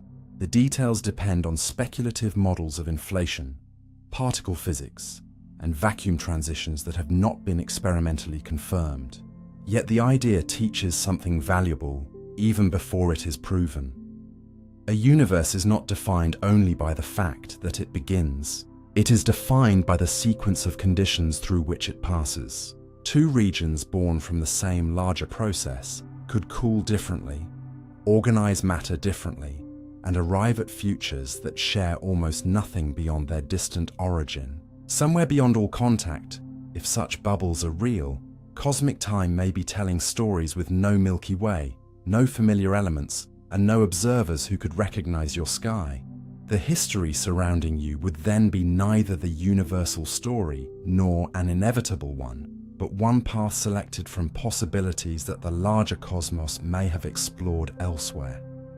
Different regions might contain different laws of physics. The rules you call fundamental may be only the rules matter follows after the universe has settled into one particular physical state. This possibility appears in theories where a deeper framework permits many stable or long-lived vacuum configurations, each giving rise to a different low-energy version of physics. The phrase vacuum does not mean a simple empty room. In quantum field theory, it describes the lowest energy condition of the fields filling space, and the properties of that condition can influence which particles exist, how much mass they possess, which symmetries are hidden or preserved, and how strongly different forces act. You can think of the deeper theory as containing many possible ways for its fields to arrange themselves. Once a cosmic region settles into one arrangement, the inhabitants inside it experience the resulting particle families and interactions as the laws of nature.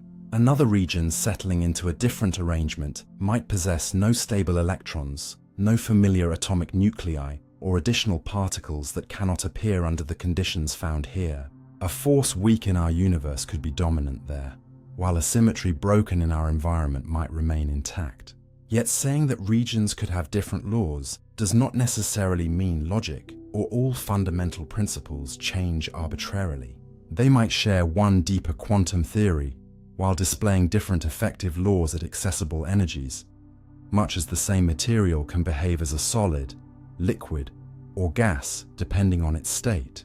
The most discussed setting for this idea is the proposed landscape of string theory, where different ways of arranging hidden dimensions, fields, and fluxes may generate many possible low-energy worlds. But the landscape is not a confirmed map of real universes. String theory has not yet produced unique, experimentally verified predictions, showing that our universe occupies one vacuum among a populated multiverse, and physicists continue debating whether the required long-lived states even exist in the necessary form. Eternal inflation is sometimes proposed as a mechanism that could physically populate different vacua in separate cosmic domains, but neither part of that combined picture has been observationally established. The honest conclusion is therefore narrower than the dramatic title. Modern theory allows serious models in which distant domains exhibit different effective physics, but nature has not shown us that such domains are real.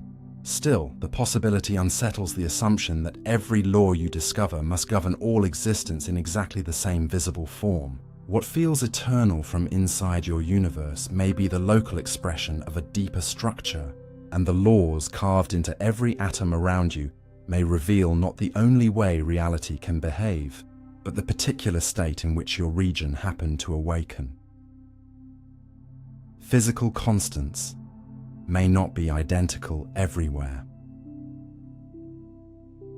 Tiny change in a number hidden inside the laws of physics could transform what matter is able to become. Physical constants determine relationships that experiments repeatedly find to be stable, including the relative strengths of interactions and the ratios between certain particle properties. Some constants are partly tied to the measurement units humans choose, so scientists focus especially on dimensionless combinations, whose values cannot be changed merely by switching from meters to feet or seconds to another unit. One example is the fine structure constant, which describes the strength of electromagnetic interaction in a unit-independent way. If such a quantity differed significantly from place to place, atomic energy levels, chemical bonding, the light absorbed by elements, and the behavior of stars could all change. In some theories, what appears constant may be controlled by a field spread through space. If that field settled at different values in widely separated cosmic domains, each domain could inherit different effective constants without those numbers changing freely or randomly inside it. Other models allow extremely slow variation across cosmic time, which would leave measurable traces in ancient matter and light. Scientists have therefore tested constancy using atomic clocks, natural nuclear reactions preserved in Earth's geological past, the spectra of distant quasars, stellar observations, the cosmic microwave background, and the production of light elements in the early universe. These methods examine different eras and environments, allowing one form of evidence to check another. So far, no variation has been accepted as a robust discovery. Some astronomical studies have reported intriguing hints, including possible directional differences in electromagnetic strength. But disagreements between datasets and the difficulty of controlling instrumental systematics prevent those claims from being treated as established. Laboratory clocks now place extraordinarily tight limits on present-day changes, while cosmological observations restrict how much important constants could have differed during earlier epochs. These results show that the physics within our observable region has remained remarkably stable, but they cannot directly test domains that send us no information. It is therefore scientifically possible, within some speculative models, that inaccessible regions possess different values, even though every measurement available to us finds consistency here. You should not conclude that the constants definitely vary across a multiverse. The evidence supports constancy within the regions and times we can examine. Yet the question remains profound, because these numbers help decide whether atoms remain stable, whether stars can burn, and whether complex chemistry can unfold. The universe you inhabit may not only be shaped by laws, it may be shaped by the precise values those laws carry. If other values exist elsewhere, then the familiar world around you rests upon a numerical balance that feels permanent only because every instrument you have ever built was born inside the same balance. Other universes could contain matter that cannot exist here. Somewhere beyond every possible observation, there could be particles that would instantly fall apart if you brought them into our universe, yet remain perfectly stable under a different version of physics. Matter is not defined only by which ingredients exist, but by which combinations of those ingredients are energetically allowed to survive. In our region, free neutrons decay after a short time, many heavy particles vanish almost immediately, and countless possible arrangements of quarks cannot remain bound. Their instability is not a universal rule of logic. It follows from the particular particle masses, forces, and lowest energy state found here. In theories containing many possible vacuum states, another cosmic domain could settle into a configuration with a different particle spectrum. A particle that is heavier than its decay products in our universe might become lighter than them there, closing the route by which it normally disappears. Neutrons could become stable outside atomic nuclei. Unfamiliar charged particles could participate in new kinds of atoms, or entirely different families of matter could form if that region contained forces and particle types absent from the standard model we observe. Researchers have even constructed hypothetical, weakless universes, in which the weak nuclear interaction does not operate. In such models, stable neutrons alter early element production and stellar evolution. Yet carefully chosen conditions can still permit long-lived stars and heavy element synthesis. This does not demonstrate that a weakless universe exists, but it proves an important theoretical point. Radically unfamiliar matter does not automatically mean a barren or incoherent cosmos. The opposite is also possible. Different rules might stabilize substances so strongly that chemistry becomes limited, or allow matter to collapse into forms that never produce open, evolving environments. String theory research explores possible vacua with differing gauge groups, particle contents, and low-energy behavior, but no experiment has shown that these mathematical possibilities are physically realized in separate universes. You should therefore imagine alien matter cautiously, not as invented magical material, but as ordinary quantum fields settling into arrangements unavailable here. What seems impossible in your laboratory may be impossible only because every experiment you perform occurs inside the same physical state. Elsewhere, if other vacua truly exist, the periodic table could begin from different building blocks, and the substance regarded there as perfectly normal might be unable to survive even one moment in the reality that made you. Some universes may never form stars, planets, or atoms. A universe can possess space, energy, and physical laws while never producing a single object that resembles a star. Structure requires several processes to cooperate in the correct order. Matter must survive the earliest heat. Small density differences must grow rather than being erased. Gravity must overcome expansion in selected regions. Gas must cool and collapse, and stable nuclei must support chemistry complex enough to build planets. Change the cosmic conditions, and that sequence can break at almost any stage. If vacuum energy were much larger and positive, accelerated expansion could begin before matter had time to gather into galaxies, pulling developing concentrations apart and leaving particles spread through an increasingly empty cosmos. If early density variations were extremely weak, gravity might require far longer to build substantial structures. If they were excessively strong, matter could collapse too rapidly into dense objects, violent environments, or large numbers of black holes. Particle properties matter as well. The small mass difference between protons and neutrons helps determine whether hydrogen remains stable and how much hydrogen and helium emerge from early nuclear reactions. Alter that relationship enough and ordinary hydrogen could disappear, leaving no familiar fuel for stars and no foundation for water-based chemistry. Other changes could prevent electrons from forming stable atomic structures or make nuclear reactions unable to support long-lived stellar burning. Yet these examples must not be turned into the simplistic claim that every small change destroys all complexity. Physical parameters can sometimes compensate for one another. Detailed studies have produced hypothetical universes without the weak interaction that still form galaxies, burn stars for billions of years, and manufacture heavy elements after other starting conditions are adjusted. This means the landscape of possible universes may contain broad islands of structure rather than one impossibly narrow path identical to ours. Even so, many combinations would almost certainly be sterile in a basic astronomical sense. No persistent atoms, no luminous stars, no rocky planets, and no stable environments in which complicated systems could accumulate history. Such universes would not be failed attempts, because nature has no obligation to create observers. They could expand and evolve according to their laws while remaining almost entirely simple. The silence would not come after stars died. It would be present from the beginning, in a cosmos where matter never discovered a way to gather, ignite, and become more than scattered possibility. Our universe may be one survivable region among countless others. The fact that you can question the universe already guarantees that you are observing it from a region where observers were physically possible.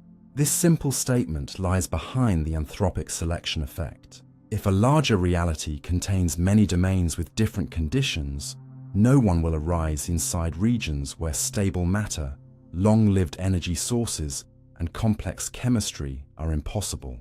Observers will inevitably find themselves only within the limited subset capable of producing them, even if such regions are rare compared with the whole. This idea can help explain why certain cosmic properties appear unexpectedly compatible with structure. A famous example concerns vacuum energy. If its positive value were much larger, expansion could suppress galaxy formation before matter gathered into the environments needed for stars and planets. In a hypothetical ensemble where different regions possess different values, observers would naturally measure a value below that destructive range because no observers would exist in most regions above it. But this reasoning must be handled carefully. It does not prove that an ensemble of universes exists, calculate how common each value should be, or explain why a multiverse would possess one distribution rather than another. Eternal inflation and the string landscape provide theoretical settings in which many domains might occur, yet neither has been observationally confirmed. There is also a difficult measure problem. When a model produces an unlimited number of regions, different methods of counting them can produce different claims about what a typical observer should expect. The word survivable is equally uncertain. Scientists know only one example of life and cannot define every form that complexity might take under unfamiliar physics. A universe hostile to humans could support something profoundly different, while another that appears chemically promising might never produce life at all. Studies of alternative universes also warn against assuming that our exact laws are uniquely necessary. Even a universe without weak interactions may retain stars and potentially useful chemistry after other parameters change. The strongest conclusion is therefore modest. If many cosmic regions exist, selection effects could help explain why you observe conditions compatible with your own existence. They cannot yet tell you whether those regions are real, or whether our universe is common, exceptional, accidental, or inevitable. You may inhabit one survivable island among countless silent domains, but the only confirmed island is this one. And perhaps that is the deepest limitation of the idea. Your existence allows you to recognize that your environment permits life, while offering no direct view of all the environments in which the question could never be asked. Bubble universes might occasionally collide. Imagine two expanding cosmic regions meeting before the growing space between them can permanently carry them apart. In some versions of eternal inflation, bubble universes would form when small regions of an inflating high-energy state changed into a lower energy state. Once formed, each bubble wall would expand outward extremely quickly, so bubbles created close enough together could eventually intersect. This would not resemble two solid spheres crashing and shattering like glass. A bubble is a region of space-time with a particular vacuum state, and its collision would be a meeting between fields, energies, and geometries, rather than between material surfaces. The first contact could release energy along an expanding collision zone and disturb the otherwise smooth development inside both bubbles. What happened afterward would depend on the properties of the two vacuum states. A domain wall might form between them, separating regions governed by different low-energy conditions. That wall could accelerate away from our side, leaving much of our bubble able to evolve normally, or it could move inward and threaten the region in which observers might eventually arise. Some collisions could be relatively gentle after additional inflation stretched and weakened their effects, while others could produce changes too destructive for galaxies or stable environments to form nearby. This variety is important because the dramatic statement that bubble universes collide does not imply that every collision destroys both universes or creates a spectacular explosion visible everywhere. In many calculations, only part of a bubble's interior is influenced, and observers sufficiently far from the affected region may never notice that contact occurred. The likelihood of a collision also depends on how frequently bubbles form, how rapidly the surrounding false vacuum expands, and how much inflation happens inside our own bubble after its creation. None of these quantities is known because eternal inflation and the required vacuum landscape remain unconfirmed. Bubble collisions are therefore predicted consequences of certain models, not observed events. Yet they give the multiverse idea something more than complete isolation. Separate cosmic histories might not always begin in perfect solitude. For one brief ancient moment, two regions could touch, exchange a physical disturbance, and then be driven apart so completely that only one fading imprint remained to suggest that our universe was once close enough to another reality to feel its arrival. Ancient scars from another universe may be hidden in the sky. If another cosmic bubble touched ours during its earliest history, the evidence might not be hidden in a distant object but spread across a broad, strangely organized region of the ancient sky. A collision would break the near-perfect directional symmetry expected inside an undisturbed bubble, selecting one preferred direction from which the disturbance entered. By the time the universe released the radiation now observed as the cosmic microwave background, the affected region could appear as a roughly circular disk with a temperature pattern that changes from its center toward its edge. Depending on the collision's energy, timing, and field dynamics, the area might look slightly warmer or colder than its surroundings, and some models predict a sharper circular boundary where the disturbed and undisturbed regions meet. The signal would not necessarily resemble a bright ring or a clearly visible wound. It could be an extremely subtle temperature modulation buried beneath the ordinary random variations produced in the early universe. Polarization might provide a second clue. Because the predicted disturbance has a preferred axis, it can create a distinctive, circularly organized pattern in the orientation of the ancient light, dominated in simple models by the polarization type known as E mode, rather than the twisting B mode pattern associated with some gravitational wave signals. Other possible consequences include a broad hemispherical imbalance or a localized hot or cold feature, although none of these shapes belongs uniquely to bubble collisions. Ordinary primordial fluctuations can produce unusual-looking patches by chance, and effects arising between us and the ancient radiation can alter what finally reaches our instruments. This is why a single strange circle would never be enough to announce contact with another universe. A convincing scar would need a combination of temperature, polarization, symmetry, and statistical properties matching one physical collision model better than conventional cosmology. Even then, researchers would have to show that foreground radiation from the Milky Way, instrumental behavior, or known cosmic structures could not imitate it. The possibility remains captivating because the cosmic microwave background acts like an ancient screen, preserving conditions from long before stars existed. A collision occurring too early for any galaxy to remember might still have pushed matter and radiation into a slightly different arrangement, allowing the sky itself to carry the bruise. You could be looking at that ancient surface tonight without recognizing the mark, not because it is hidden behind darkness, but because a scar left by another universe might differ from ordinary cosmic noise by only the faintest pattern of order. Scientists have searched for signs of cosmic collisions. Scientists have already asked the oldest observable sky a remarkable question: does any part of you look as though another universe struck ours? The first major searches used maps from NASA's WMAP satellite, applying specially designed algorithms to identify circular features, temperature steps, and localized patterns resembling theoretical bubble collision templates.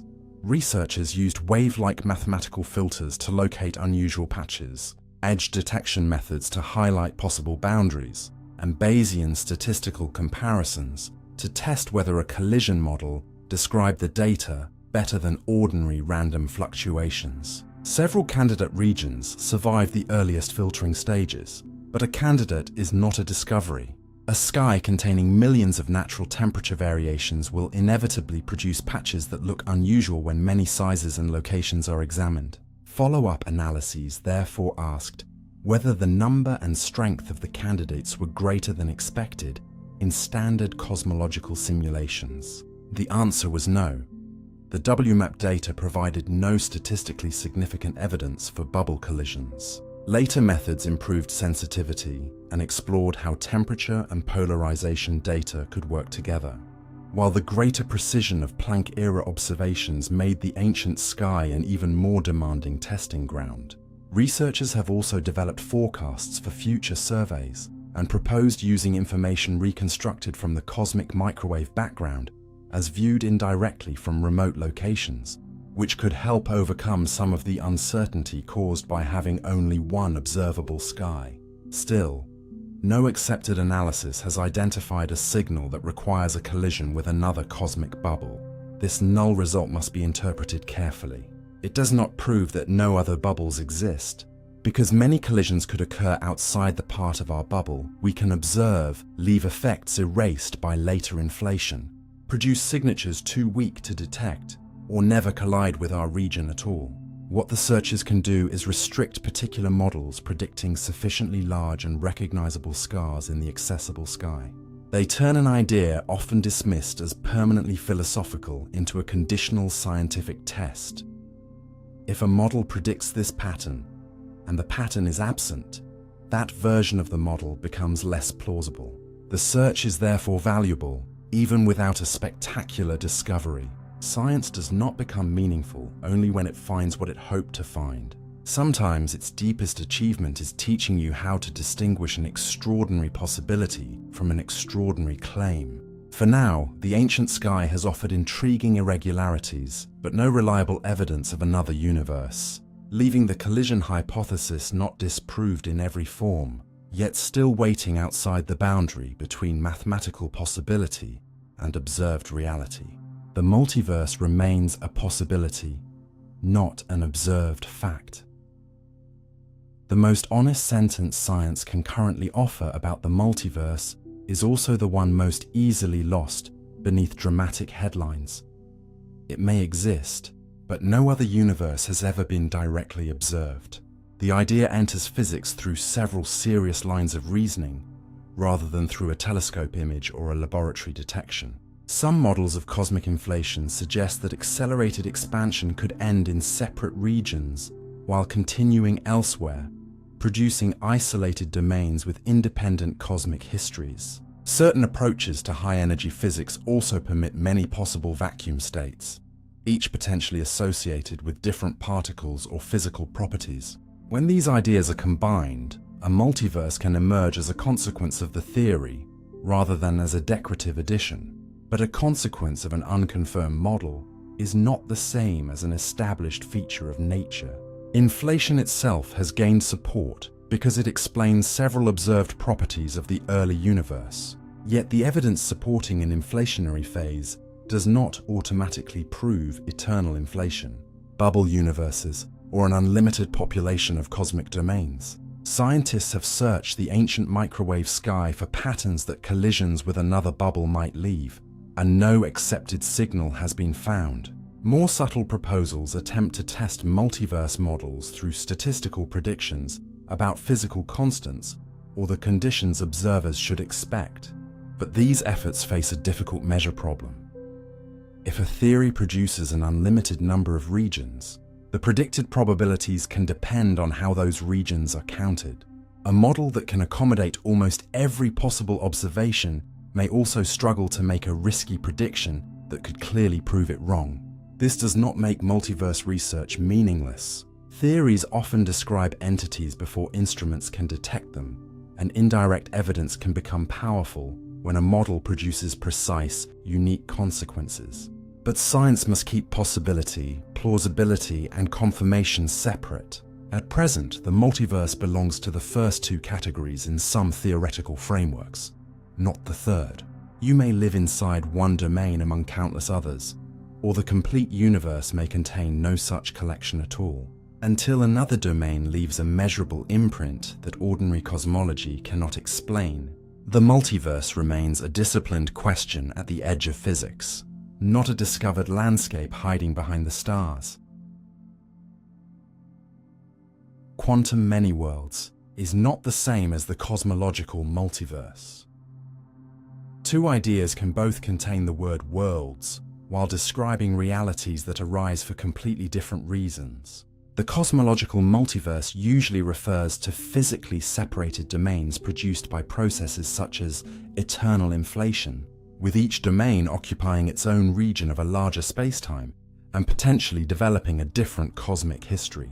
Quantum many-worlds begins somewhere else entirely, with the mathematical description of quantum systems and the problem of what happens during measurement. In ordinary textbook language, a quantum state can contain several possible outcomes until a measurement selects one. Hugh Everett's relative state formulation proposed removing the special collapse of the quantum state and allowing the universal quantum state to continue evolving according to the same quantum rule at all times. In later many-worlds interpretations, interactions with measuring devices and surrounding environments produce effectively separate branches associated with different outcomes. Decoherence explains why these branches rapidly lose the ability to interfere in ordinary macroscopic situations, making each branch appear to its observers like one stable, classical history. These branches are not usually pictured as bubble universes floating beyond distant galaxies. and you could not reach another branch by building a faster spacecraft. Their separation concerns the structure of the quantum state, not ordinary geographical distance. They also do not necessarily contain different fundamental constants or new laws. Many worlds generally applies the same quantum dynamics to the entire branching state. The cosmological multiverse, by contrast, can be discussed without adopting Everett's interpretation at all. A physicist could accept inflationary bubbles while believing quantum measurement involves collapse, hidden variables, or another interpretation. Likewise, someone could accept many worlds while rejecting eternal inflation and cosmological bubbles. Some advanced theories attempt to connect the two, treating inflationary domains and quantum branches as parts of one wider framework, but that proposed connection does not make the original concepts identical. Many worlds is primarily an interpretation of quantum mechanics, and its central disputes concern branching, probability, and why observers experience definite outcomes. The cosmological multiverse is a hypothesis about the global contents and development of space-time.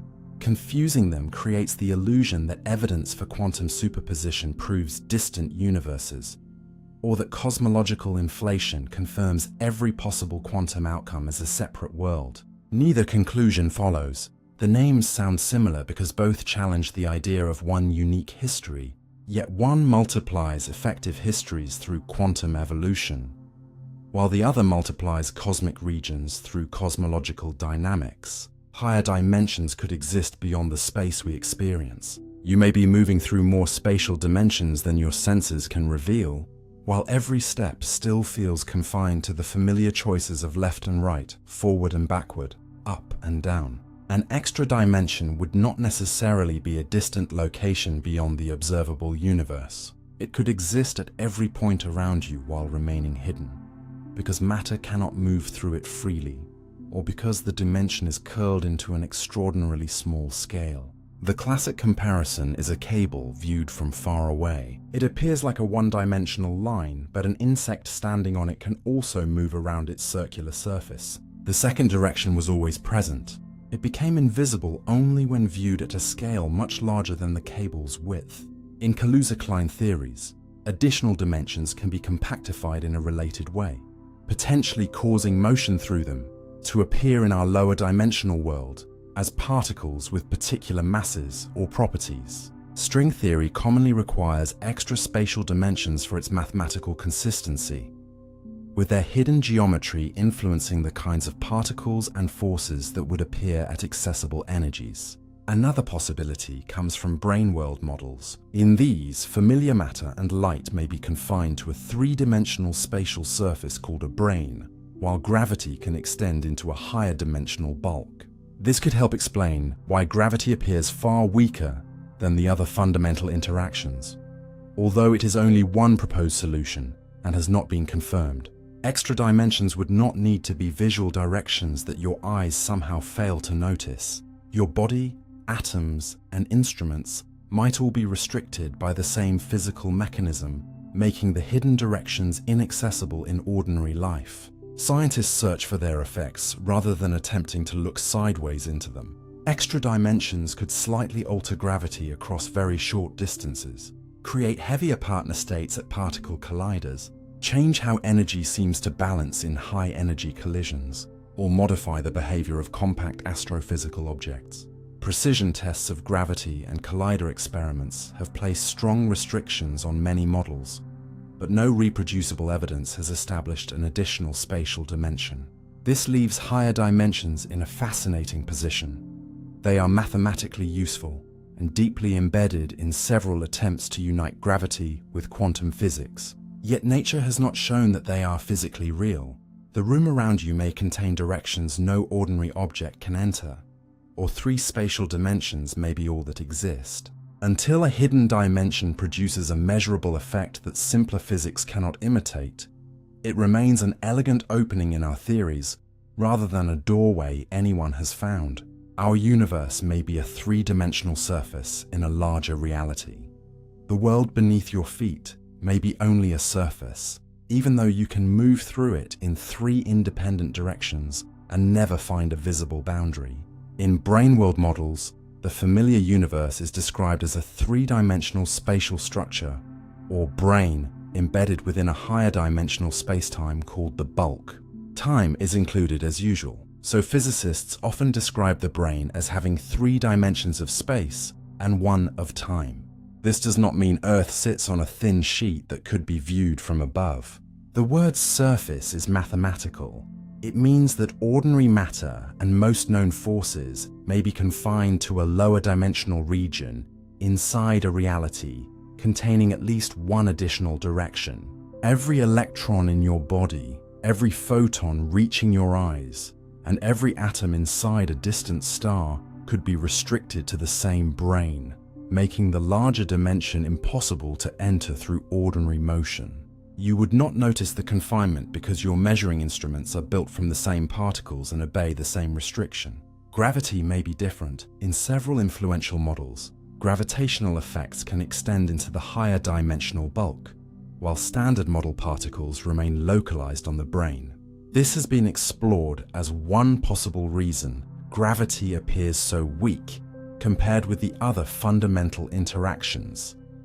Part of its behavior might involve dimensions that ordinary matter cannot access. The geometry of the bulk could also alter how gravity behaves at very short distances, during the early universe or around compact objects, giving scientists possible ways to test the idea without directly seeing an extra direction. Experiments have searched for departures from ordinary gravity, missing energy signatures in particle collisions, and unusual effects in astrophysical signals, but no confirmed observation has shown that our universe is a brain. Many versions of these theories are already strongly constrained, and the simplest description of current evidence still works without requiring a large accessible extra dimension. Yet brain-world physics remains important because it demonstrates that a universe can feel complete to its inhabitants while being only one part of a larger geometry. You may look outward and believe that every possible direction is contained within the sky, while the deepest architecture of reality could include a direction that neither your eyes nor your atoms were ever permitted to follow. Another universe could exist extremely close yet remain invisible. An entire universe could, in principle, be separated from you by a microscopic distance and still be farther beyond contact than the most distant visible galaxy. The word close would not refer to ordinary distance through the 3 dimensions you experience. It would describe separation along an additional spatial direction available only in a higher dimensional theory. Some brainworld models contain more than one brain embedded within the same bulk. Our matter could be confined to one brain, while another collection of particles and fields occupied a neighboring brain, perhaps existing beside us at every point in familiar space, but displaced along the hidden dimension. You could walk across Earth, travel to another star, or cross the visible universe without moving any closer to it, because all such journeys remain inside your own brain.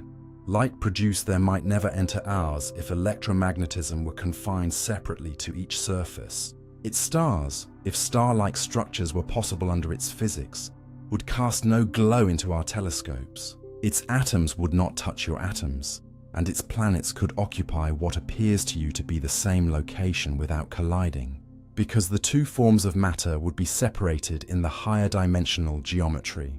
Gravity might provide the only weak connection, since some models allow it to propagate through the bulk.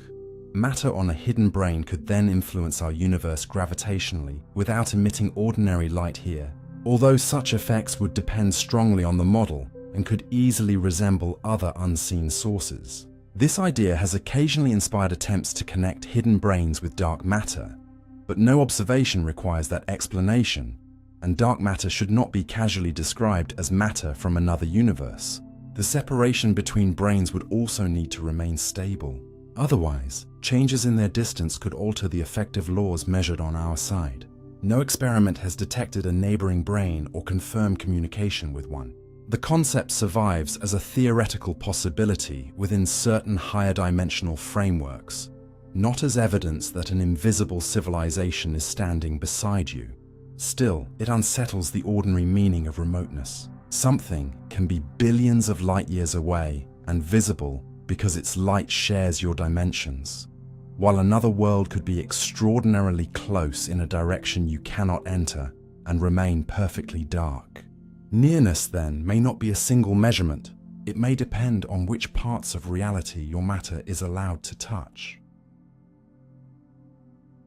Black holes may conceivably lead to new regions of space-time. A black hole may conceal more than destroyed matter, but science does not yet know whether anything beyond the classical singularity is physically real. According to general relativity, once matter crosses an event horizon, every future-directed path inside leads deeper inward, preventing signals from returning to the outside universe. In the simplest classical description of a collapsed star, the interior ends at a singularity where density and space-time curvature become unbounded and the known equations stop providing a complete physical account. Most physicists interpret this not as proof that nature literally contains an infinitely dense point, but as evidence that general relativity has been pushed beyond the region where it can work without quantum gravity. Some proposed models replace the singularity with a bounce, a transition, or a change in space-time topology. Under certain versions, collapsing matter could enter an expanding region hidden behind the horizon, sometimes called a baby universe. To distant observers, the object would still look like a black hole. They could measure its mass, spin, surrounding radiation, and eventual Hawking evaporation, yet they would have no ordinary access to the hypothetical expanding interior. Such a region might remain connected through a narrow throat for a time, or become causally disconnected, developing as a separate space-time rather than as a tunnel leading to another visible place in our universe. This should not be confused with the idealized Einstein-Rosen bridge found in the mathematical extension of an eternal black hole. That bridge is not a stable, traversable passage through which a traveler can safely cross, and realistic black holes formed by collapsing stars do not automatically contain gateways. Baby universe scenarios also face serious challenges involving quantum information, energy conditions, topology change, and whether a consistent theory can preserve all information without producing contradictions. Some theoretical work explores black hole interiors that transition into expanding cosmological regions, while other analyses argue that viable disconnected baby universes may be forbidden under broad assumptions. No astronomical observation has shown that a black hole creates a universe, and nothing falling through an event horizon has returned with evidence. The idea remains conceivable because the interior reaches precisely the regime where established physics becomes incomplete, not because the mystery itself counts as proof. When you look at a black hole, you are therefore not looking at a confirmed doorway. You are looking at a boundary behind which one of physics' deepest unanswered questions waits: whether gravitational collapse truly ends space-time, or whether the apparent ending from our side could become the beginning of a region that can never send its story back. The Big Bang may not have been the absolute beginning. The Big Bang is often described as the moment everything began, but the science itself makes a more careful claim. It describes an early hot, dense phase from which the observable universe evolved, not a confirmed creation of reality from absolute nothing. When astronomers run the equations of cosmic expansion backward, matter becomes hotter, denser, and more compressed until classical general relativity produces a singularity, a condition where quantities become infinite and the theory can no longer provide physically meaningful predictions. That mathematical failure is sometimes presented as the first moment of time. Yet an infinity in an equation may be warning you that the equation has reached the edge of its usefulness. General relativity does not include the quantum behavior expected to dominate at extremely high energies and tiny scales, so it cannot be trusted without modification all the way to a supposed beginning. The well-supported evidence begins later. The expansion of space, the ancient microwave radiation, the abundance of light elements, and the growth of cosmic structure all point toward a much hotter early universe. None of those observations directly shows that no time state, or physical description existed before that era. Even inflation, if it occurred, would push the familiar hot phase back behind another stage, rather than necessarily explain the origin of existence itself. Some mathematical results suggest that many eternally expanding models cannot be extended indefinitely into the past. But past incompleteness does not by itself reveal what replaces the missing boundary, or prove that reality emerged from nothing. Quantum cosmology, bouncing models, and emergent universe proposals attempt to replace the classical singularity with a transition, a preceding state, or a universe that existed before expansion began. None has yet received decisive observational confirmation. The honest conclusion is therefore suspended between knowledge and mystery. The Big Bang remains our strongest description of the universe's early development, but calling it the absolute beginning adds certainty the evidence does not provide. When you follow cosmic history backward, you do not yet arrive at a witnessed first moment. You arrive at a region where the concepts of ordinary space, time, and cause may need to be rebuilt, leaving the beginning not as a discovered event, but as one of the deepest unanswered questions hidden beneath the success of modern cosmology. Our universe could have emerged from an earlier cosmic phase. Perhaps expansion was not the universe's first movement, but the reversal of a much older contraction. In bouncing cosmologies, the hot expanding era begins after a previous phase in which space was shrinking, bringing matter and energy into increasingly dense conditions before an unknown high-energy mechanism prevented a classical singularity and produced a bounce. One influential version is the ekpyrotic scenario, where contraction occurs extremely slowly while the energy density rises rapidly. This unusual behavior can smooth and flatten the cosmos, suppressing the disorder that would otherwise grow during contraction.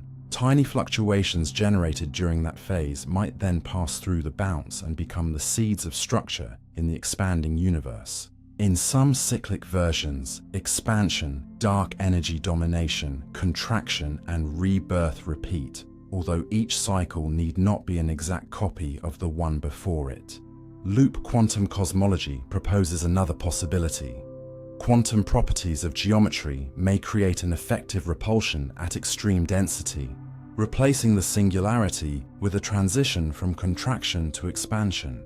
These models are scientifically interesting because they attempt to describe what happened before the hot Big Bang while producing consequences that might eventually be tested.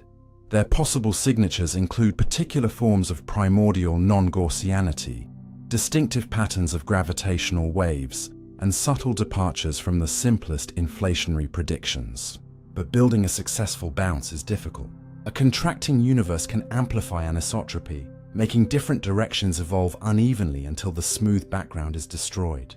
The transition must remain stable, preserve the right pattern of density variations, avoid uncontrolled quantum effects, and produce the observed mixture of matter and radiation afterward.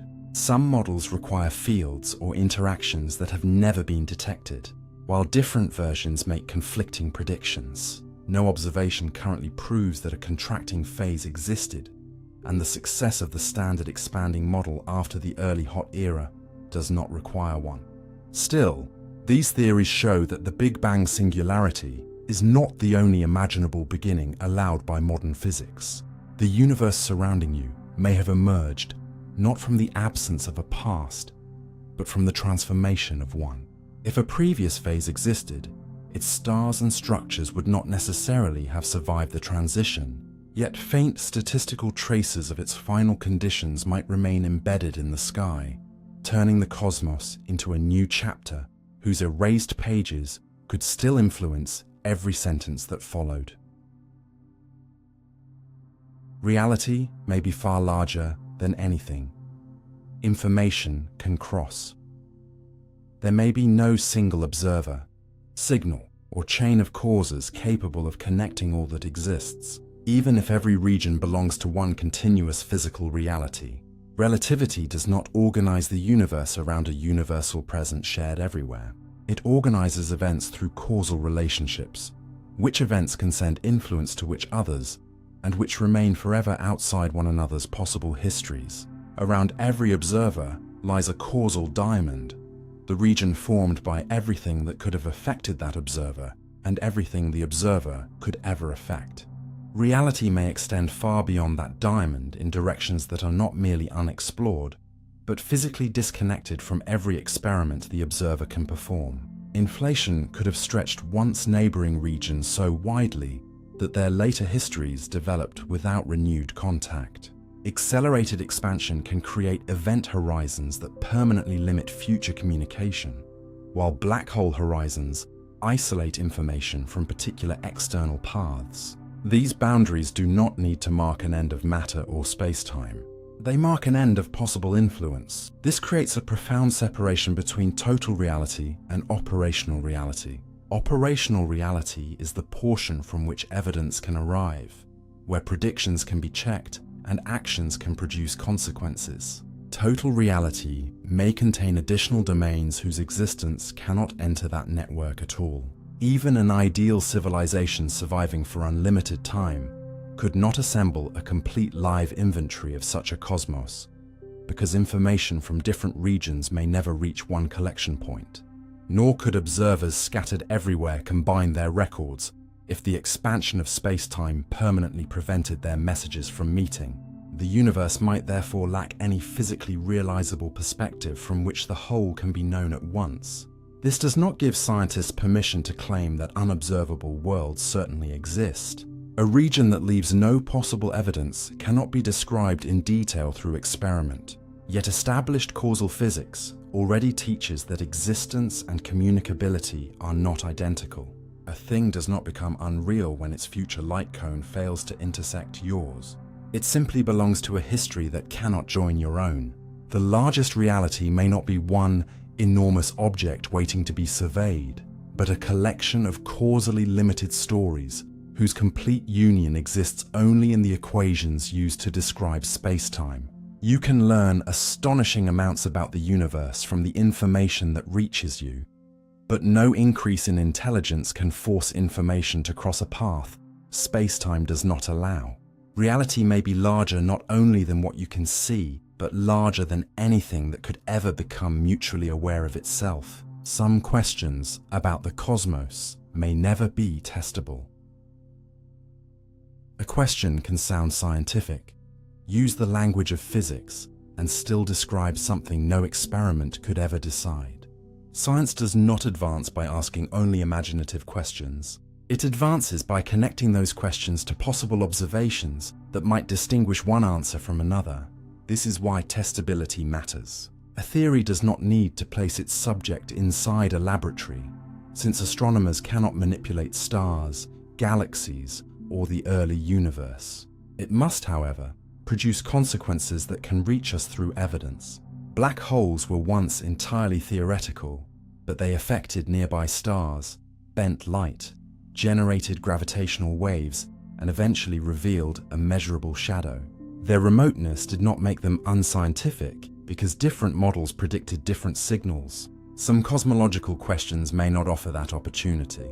Suppose two theories describe the observable universe identically in every detail, but disagree only about regions permanently outside all causal contact. If no event in those regions can influence anything accessible to us, then no telescope, detector, or future civilization in our region could select between the theories through observation. The difference would exist in the mathematical descriptions, while leaving no difference in measurable reality here. Other questions may be untestable only temporarily. Primordial gravitational waves have not been confirmed, yet proposed experiments can still search for their predicted traces. Dark matter remains unidentified, but competing candidates can be constrained through laboratory detectors, particle collisions, gravitational effects, and astronomical surveys. These are difficult problems, not necessarily unreachable ones. The multiverse presents a less certain case because some versions might leave collision signatures or statistical predictions, while others can be adjusted so that every other domain remains permanently invisible. Scientists continue debating how much indirect support is enough, And whether a theory that explains observed physics while containing inaccessible consequences can still be evaluated as a whole. The answer is not simple, because testability belongs to models rather than to dramatic words. One multiverse model might make a precise prediction and fail. Another might explain nothing that could not be explained without it. Cosmology therefore teaches a discipline deeper than curiosity. You must ask not only whether an idea is possible, but what the universe would look like if it were false. Some questions may eventually inspire new methods and become testable. Others may remain beyond every possible measurement. Not because humanity stopped trying, but because nature created no channel through which the answer could enter evidence. At that point, the question may still matter to philosophy and mathematics. Yet science must remain honest about the silence it cannot turn into a result. The difference between what we do not know and what we cannot know. Ignorance has more than one form, and confusing them can make an unsolved mystery appear either easier or more hopeless than it truly is. What we do not know is information that remains missing but may still be recoverable. Astronomers do not yet know the microscopic identity of dark matter, the exact nature of dark energy, or whether life exists on another world. But each question is connected to observations that could narrow the possibilities. Better detectors may reveal a particle interaction. New surveys may expose changes in cosmic expansion. And future telescopes may identify atmospheric chemistry difficult to explain without biology. The answer is absent today, yet reality may still be capable of delivering it. What we cannot know is more demanding. It refers to information blocked not merely by weak instruments or short human lifetimes, but by a physical or logical limit that no improvement could overcome. A region whose signals can never reach us may possess a detailed history, but its local events cannot become direct entries in our records.